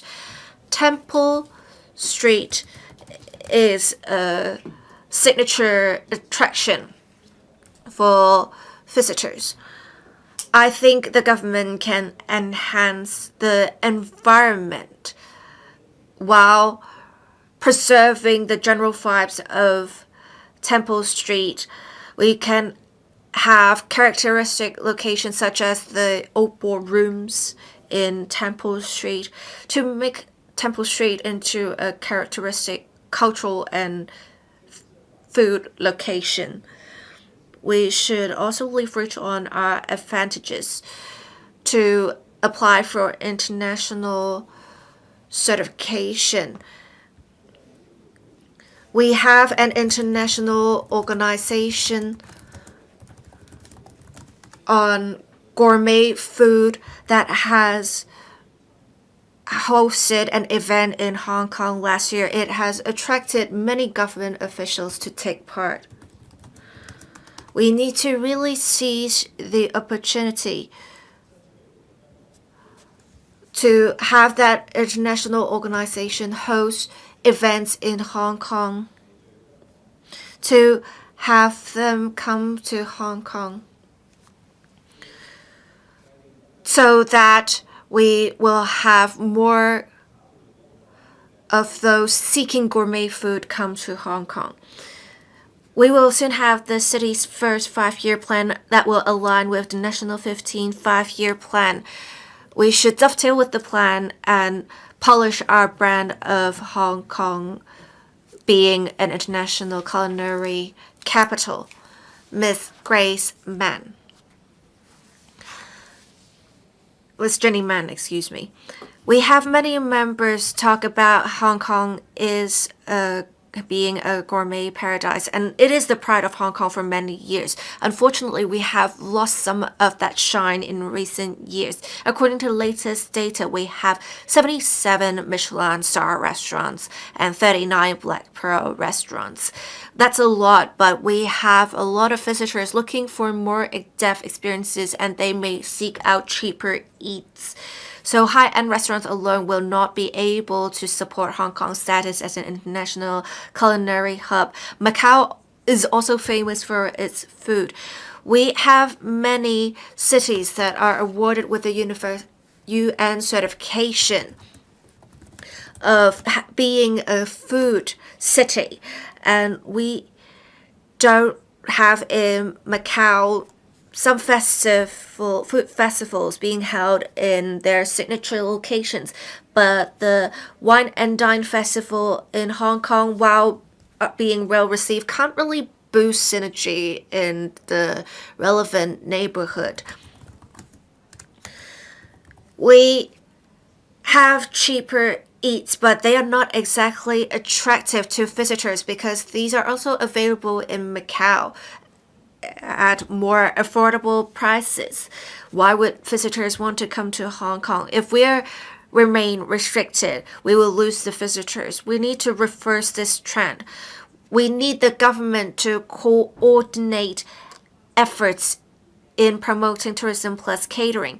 In the 2024 policy address, the chief executive announced the establishment of the working group on developing tourist hotspots. So we already have the necessary data.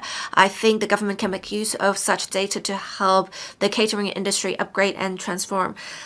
Like Professor William Wong said, we need to streamline the application procedures for restaurant licenses.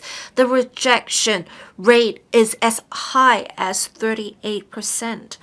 We have SMEs that are faced with challenges of having limited funds. They need to incur very significant costs in ventilation and fire safety works. If we can provide some sort of support, it will help restaurants with great potential to reduce their operational costs, and we can create a more favorable business environment for the catering industry. If we have so many restrictions in restaurant license applications, why would we have restaurants? We won't have the cheaper eats. If we only have Michelin star restaurants, it's not enough to attract visitors. We should have options of different price ranges and we should have good food everywhere. This is what visitors expect. Right now, F&B operators have great commitment, but they are faced with the challenge of it being difficult to apply for a license. I hope the government can undertake a review as soon as possible. We also have many events in Hong Kong. We had the Rugby Sevens in recent months, and there was a food market that was very popular with many. And think we can make use of this opportunity to really have more food stalls to incorporate Hong Kong foods. I agree with what Mr. Pok-chi said. We need to tap into the strategic opportunity to promulgate the strategy for development of Hong Kong food, and we can incorporate cultural elements into it. We want to provide experiences to visitors that can incorporate food into tourism, and we should also include cultural elements. Since the 80s, Hong Kong has been known as the gourmet paradise. We have good foundations, but we really need to make breakthroughs and be proactive. I speak in support of the motion and amendments. I so submit. Mr. Aaron Bach. Thank you, Deputy President. We have many who would go traveling during holidays. They would go to other locations, but Hong Kong also has some great attractions and good food. I therefore support promoting tourism plus catering. I thank Mr. Jonathan Leung for proposing the motion. Yesterday and this morning, we heard many members express some great views. I very much support the views. I will not repeat what they said. I would want to focus specifically on cycling. It is good to encourage cycling because while people are cycling, they can also appreciate the scenery on the route. We have many different locations in the world promoting cycling tourism. And if we walk, we can only walk for 3 to 4 kilometers. We can't really appreciate the scenery much. If we drive, we would miss scenery because we would be traveling at a great speed. With cycling, one can travel 10 to 20 kilometers per hour. They can stop to take photos. We would often say the greatest scenery is just nearby. And with cycling, people can experience nature, the animals, the trees, the plants. We have more people, therefore, experience tourism by cycling. I think we can combine cycling with food. As a gourmet paradise, Hong Kong with cycling can provide a unique experience to visitors. Visitors have really changed their consumption habits. Before, they would only frequent major attractions. Now they seek in-depth tourism. And we now see a trend of immersive tourism in different parts of the world.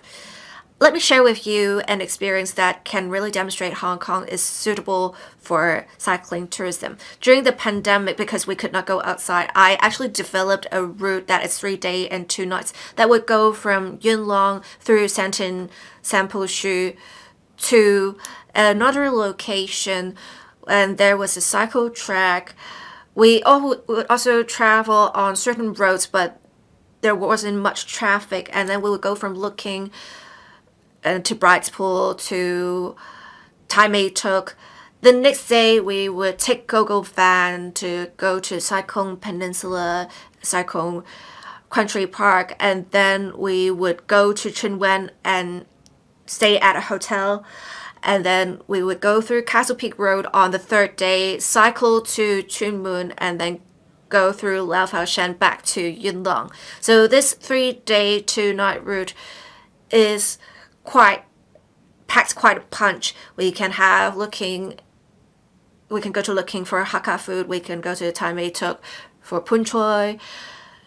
We can have another route that goes on the Lantau Island and do around the island route from Disneyland to Mui Wo to Shek Pig, Tai O, and Tong Chong. This can also take 3 to 4 days to complete.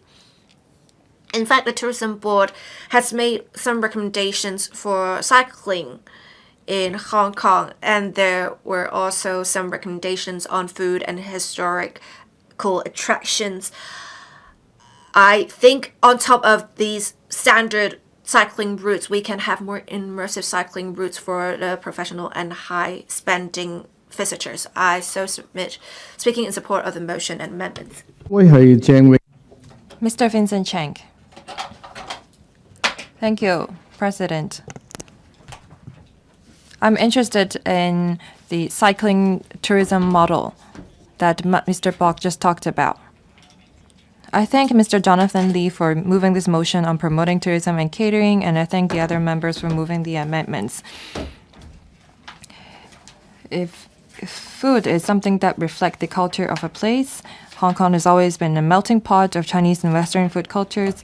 According to statistics, we have 17,000 restaurants of different type in Hong Kong. Hong Kong is small, but we have over 70 Michelin-starred restaurants.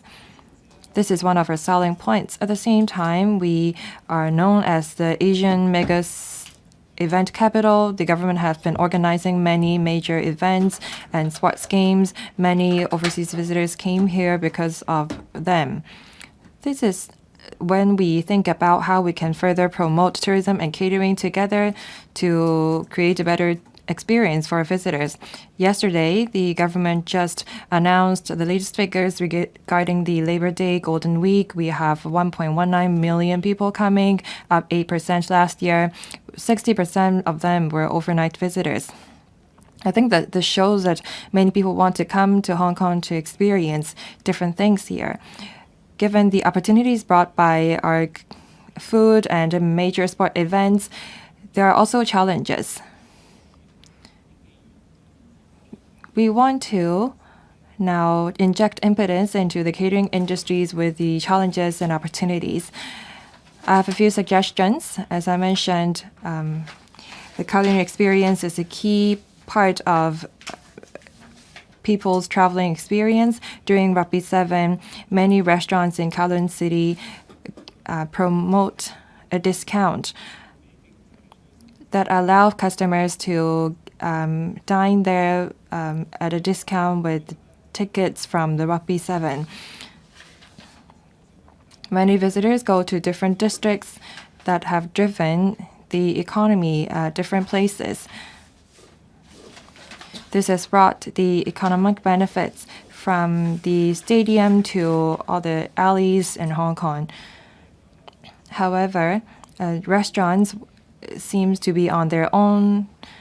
We don't have a systemic planning for discounts for visitors and tourists. If we don't have a dedicated department to coordinate the packages and the promotion, it's hard for us to sustain the prosperity. So I think that I agree with Mr. Lee.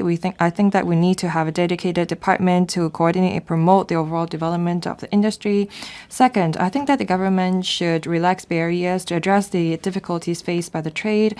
And I think that we also need to streamline the licensing application procedures. Ms. Vivian KONG said that we have to improve and make good use of the harbourfront promenades. I agree with that as well. The government just launched a pilot scheme to allow the shopping malls to use their commons areas to stage weekend markets. And the FHD just streamlined the application process for outdoor seating accommodations. I all support all of these. I think that we need to make good use of our shorelines to promote the catering industry. Take the Kowloon City Cultural District as an example. They have already events that combine the harbourfront with restaurants. In Hong Kong, we are engaging in new operators to run the space, and with more business there, we will be able to create a great culinary experience for visitors. Third, halal food. I have been concerned about the status with halal registration, and we have now over 300 halal certified restaurants. However, there is still a lack of facilities in the community. I hope that the government will continue to promote halal certified food so that we become more Muslim friendly. Lastly, I noticed that the government said that they want to attract high-spending visitors. They said that we need to turn Hong Kong into a unique tourist destination. I think that we need to leverage on our characteristics as a melting pot of Chinese and Western food cultures. We need to conserve and promote local delicacies and culture. And we need to promote it to visitors from all around the world to bring them a unique experience. So submit. Mr. Jonathan Leung, you may now speak on the amendments. Thank you, President. I thank Ms. Vivian KONG, Mr. Chan Pok-chi, and Mr. Yu Pak-leung for moving amendments on my motion. The amendments moved by the three members have enriched my motion and make it more comprehensive. Tourism and catering has always gone hand in hand. We are a melting pot of Chinese and Western food cultures. We have rich heritage, and we have a long waterfront promenade that allow visitors to appreciate the Victoria Harbour. A food culture is how visitors can experience local life. We can make good use of our catering industry to create a unique experience for our visitors. This will encourage tourists to spend more and stay longer here. And this is how we can consolidate our status as a culinary capital. We have idle space for conversion into a space to develop nighttime economy. Say, for example, at a community park, we can stage, say, handicraft exhibitions and stage musical performance. This can boost consumptions among locals and visitors. There's also bring in more business opportunities for SMEs and small restaurants. In the 15th five-year plan, it is said that we need to unleash consumption potential and create new mode of spending. So I think that we need to combine, say, for example, catering industry with a cultural industry to diversify our market. In the middle of this year, the government is going to roll out a unified brand for local agricultural and fisheries. We are also going to establish this certification, testing, and traceability mechanism to enhance the popularity and quality of our local food ingredients. Beyond seafood, we also have many fresh provisions that are very competitive that can support our catering industry. The government needs to continue to work on transport infrastructures to make sure that our food supply is stable. We can make use of the Northern Metropolis by establishing a smart production line and establish a central slaughterhouse to process the poultry so that they can be slaughtered and sold on the same day. This is how we can meet the demand from the people for fresh provisions and make sure that there is sufficient food ingredients to be supplied to the industry. I support the development of tourism plus catering plus hotel plus transport.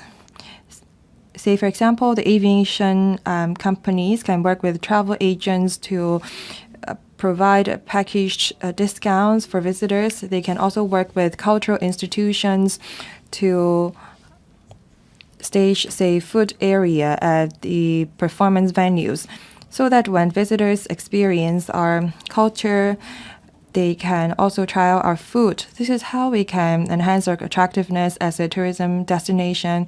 It also diversified our industry. So submit. 環境及生 Undersecretary for Environment and Ecology.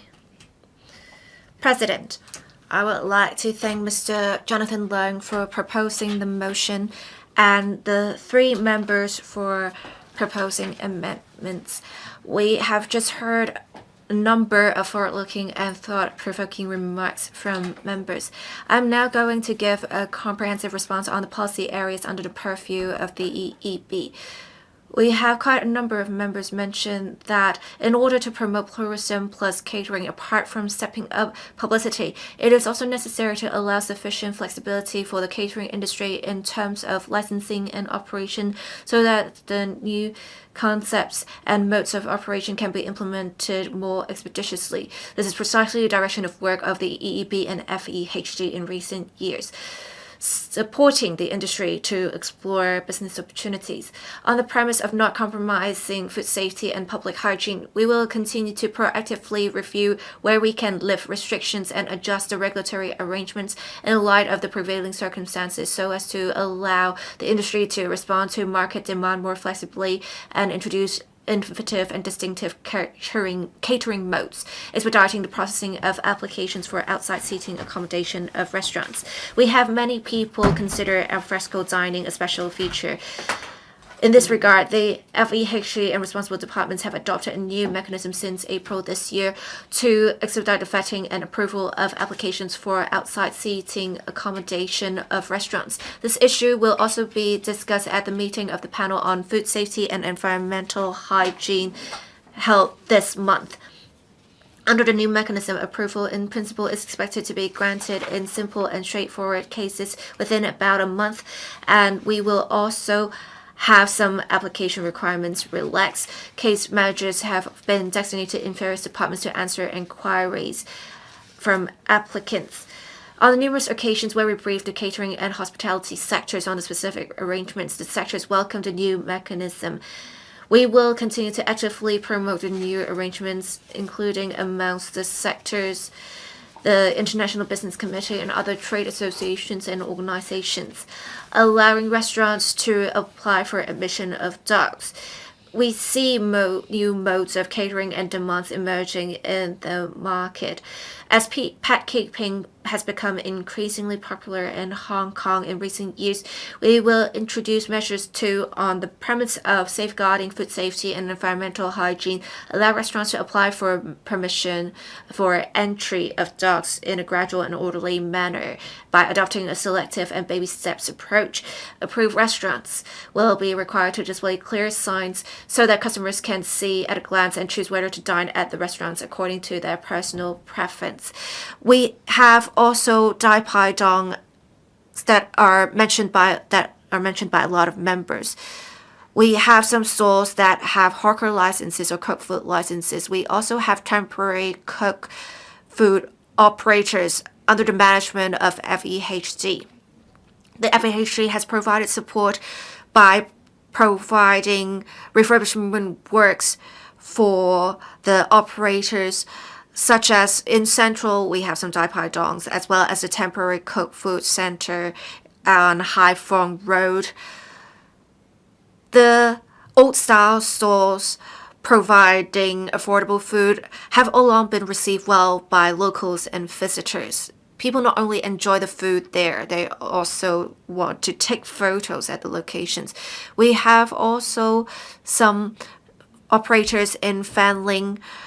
We have the FEHD dealing with such applications. We have also some operators in Aberdeen that were awarded with specific licenses. Our priority is all along safeguarding food safety and public hygiene. We will discuss with different departments and operators to see if we can iron out certain issues that are challenging the operators. Now, we have also plans to improve the supply of fresh provisions and leisure agriculture and fisheries. The AFCD will launch a new unified brand of local agricultural and fisheries products in the middle of this year, complemented by a certification testing and traceability mechanism to provide locals and tourists with more choices of quality and freshness.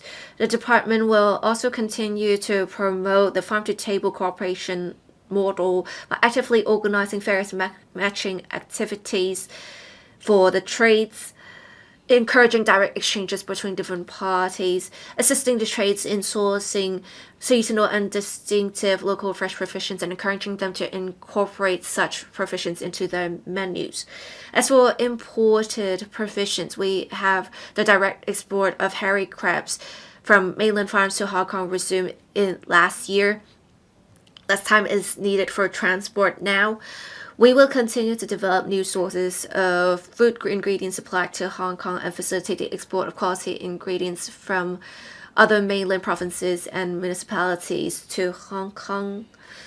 We want to maintain Hong Kong's good reputation for food safety while attracting tourists to Hong Kong for seasonal flavors. We do understand there is always the risk of avian flu. We want to increase the supply of live chicken also. With proper risk management, we want to provide stable live chicken supply. Every day we have 11,500 live chickens on average. We can adjust the quantity based on market situation. On the premise of relevant risks properly managed, we will have in Area 67 of Tseung Kwan O and Kwu Tung North new development areas, public markets, suitable number of live chicken stalls. We will closely monitor the situation and maintain close communication with stakeholders. In respect of leisure, agriculture, and fisheries, the ASCD launched the Agri Enjoy and Fish Enjoy schemes, which facilitate commercial fish and general farms to provide leisure and educational activities and sell their own agricultural and fisheries products and dishes cooked with them. In addition to boosting the sales of local agricultural and fisheries products, these schemes enable citizens and tourists to experience the unique culture of local agriculture and fisheries. Some members also mentioned we can provide some experiences for visitors to go to the sea and experience fishing. We have the ASCD promulgating plans to further develop Fish and Joy scheme to allow fishing vessels that are converted. We will have some demonstration projects so that citizens and visitors can experience the fisheries live.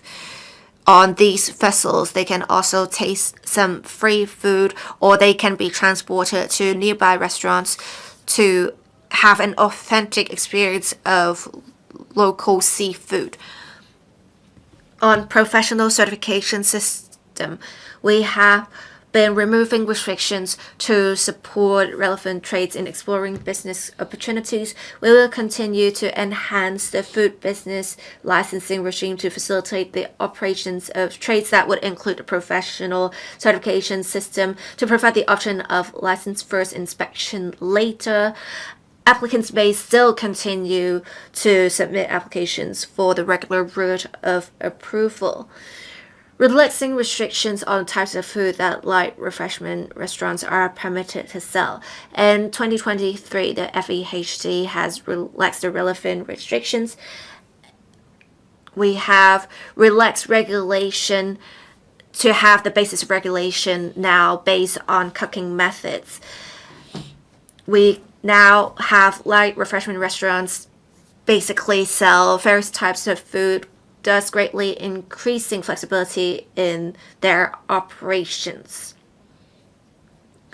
On composite permit, in 2025, we have consolidated the different restricted food permits, which would have to be applied individually before, into a composite permit that would offer greater flexibility while reduce costs for operators.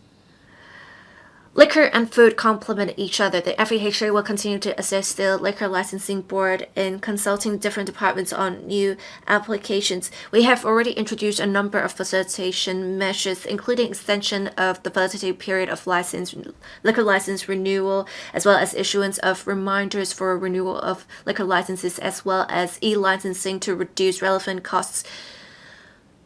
We have also been promoting digitalization and automation in the industry. The FEHD has been supporting the industry to adopt innovative modes of operation apart from coffee-making robots.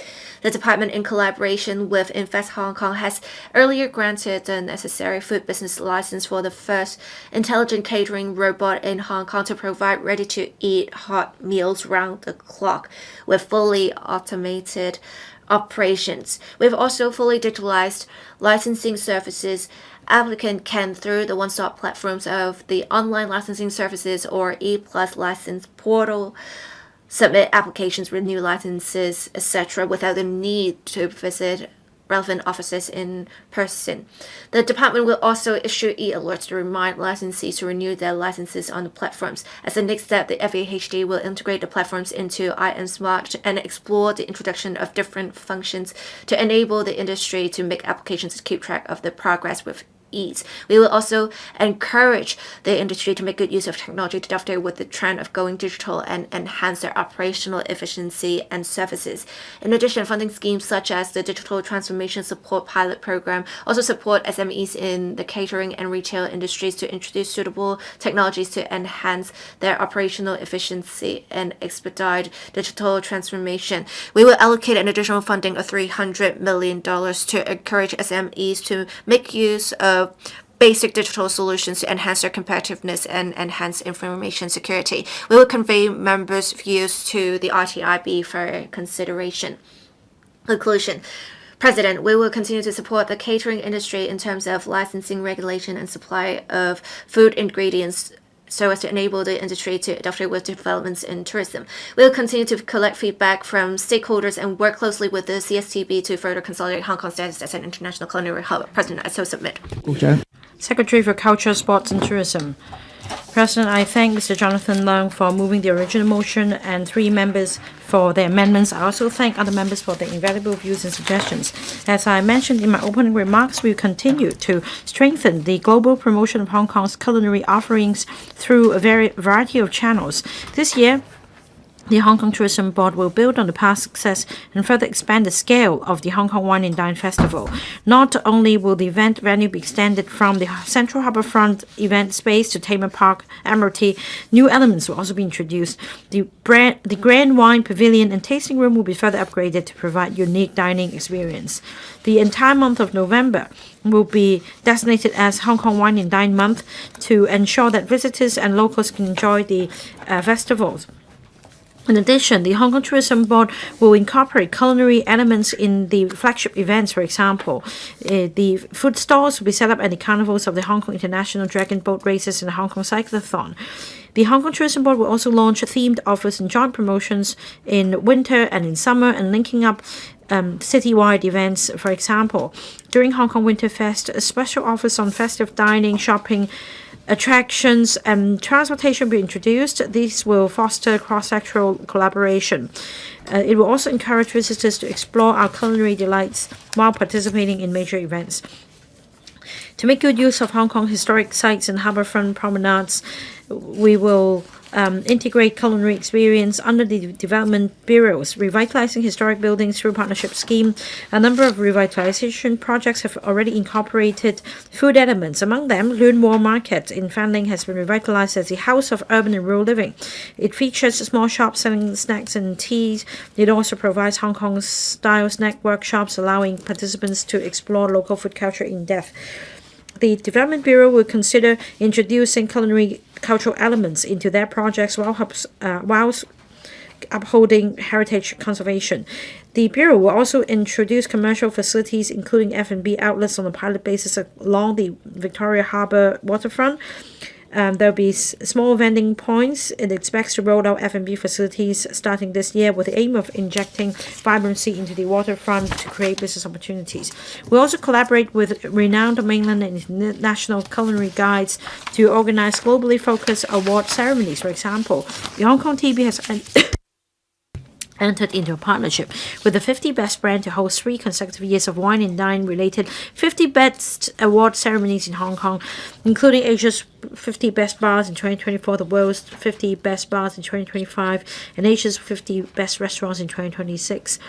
the Hong Kong Tourism Board will arrange for renowned chefs from Asia and local chefs to meet and exchange ideas. It will also invite media from the mainland and overseas to visit Hong Kong.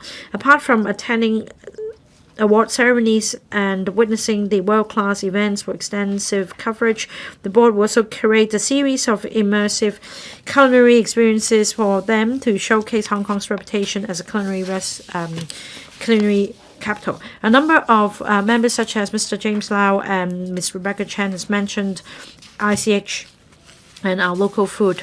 Now, this is a unique culinary experience. And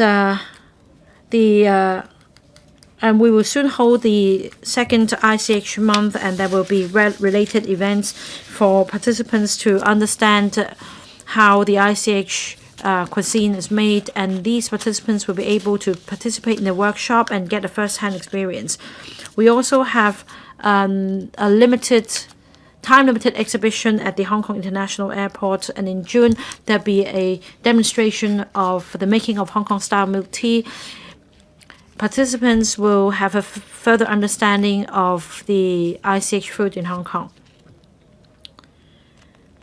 Now we have a pilot scheme on promoting the Hong Kong food industry, covering famous brands in Hong Kong such as Lee Kum Kee and Kiwa. This will bring unique experience to our visitors. The Hong Kong Tourism Board will continue to promote Hong Kong's culinary scene through social media, websites. We'll also collaborate with overseas and mainland media to produce programs about our cuisine. This will deepen people's understanding of our food culture and attract them to come. We will continue to invite media, celebrities, KOLs from around the world to visit Hong Kong and try our gourmet, which will showcase Hong Kong's unique charm. We're also committed to promoting halal-certified restaurants to attract high-end Muslim travelers. In the 2025 policy address, we encourage industry to introduce Muslim-friendly facilities and dining options. As such, in September, the Hong Kong Tourism Board launched the Hong Kong Restaurant Halal Certification Subsidy Scheme. Eligible restaurants will receive subsidy covering half of the certification fee, up to $5,000. As at the end of April 2026, the number of certified restaurants has increased from 100 to 190. The subsidy scheme has received 66 applications, with 47 applications approved, including newly certified and renewed restaurants. 60 hotels, 4 attractions, and convention exhibition venues, as well as the Kai Tak Cruise Terminal, have successfully applied for and obtained the Crescent rating. The Hong Kong Tourism Board will continue to organize large-scale briefings and training seminars for the tourism sectors in Hong Kong, including F&B industry as well, and provide frontline staff with training talks, practical materials to enhance the understanding of the needs of Muslim travelers and improve their capabilities to receive them. The Hong Kong Tourism Board will also invite industry representatives from from Muslim markets to visit Hong Kong and allow them to experience firsthand our city's Muslim-friendly attractions, facilities, and halal restaurants, and to promote Hong Kong as a Muslim-friendly travel destination. To facilitate these travelers, we've set up a dedicated Muslim travel page on the one-stop Discover Hong Kong tourism information platform, providing food and travel information in 4 languages: English, Malay, Indonesian, and Arabic. To advance the initiatives on tourism and catering, apart from publicity and promotion, we also need the industry's active support. We believe that if the F&B industry continues to enhance food quality and service standards, coupled with the robust promotion strategies, Hong Kong's status as an international culinary hub will continue to be elevated. I now call upon Ms. Vivian KONG to move an amendment. President, I move my amendment. I propose the question to you that the amendment moved by Ms. Vivian KONG be passed. I now put the question to you as stated. Will members please proceed to vote? Members, please press the present button. Will those in favor please raise their hands? Those against, please raise their hands. I think the question is agreed by a majority of each of the 2 groups of members present, that is, those returned by the EC and those returned by the FC and GC. I declare the amendment passed. Mr. Chan Pok-chi, as the previous amendment has been passed, you may move your further amendment. President, I move my further amendment. I propose the question to you that the further amendment moved by Mr. Pok-chi be passed. I now put the question to you as stated. Will members please proceed to vote? Members, please press the present button. Will those in favor please raise their hands? Those against, please raise their hands. I think the question is agreed by a majority of each of the two groups of members present, that is, those returned by the EC and those returned by the FC and GC. I declare the amendment passed. Mr. Pak-leung, as the previous amendments have been passed, you may move your further amendment. President, I move my further amendment. I propose the question to you that the further amendment moved by Mr. Pak-leung be passed. I now put the question to you as stated. Will members please proceed to vote? Members, please press the present button. Will those in favor please raise their hands? Those against, please raise their hands. I think the question is agreed by a majority of each of the two groups of members present, that is, those returned by the EC and those returned by the FC and GC. I declare the amendment passed. Mr. Jonathan Leung, you have 5 seconds to reply, then the debate will come to a close. Mr. Jonathan Leung. Thank you for the members who have spoken on the motion. I hope that members will support local restaurants. I so submit. I now put the question to you that the motion moved by Mr. Jonathan Leung as amended by Ms. Vivian KONG, Mr. Pok-chi, and Mr. Pak-leung be passed. Will members please proceed to vote? Members, please press the present button. Will those in favor please raise their hands? Those against, please raise their hands. I think the question is agreed by a majority of each of the two groups of members present, that is, those returned by EC and those returned by FC and GC. I declare the motion as amended passed.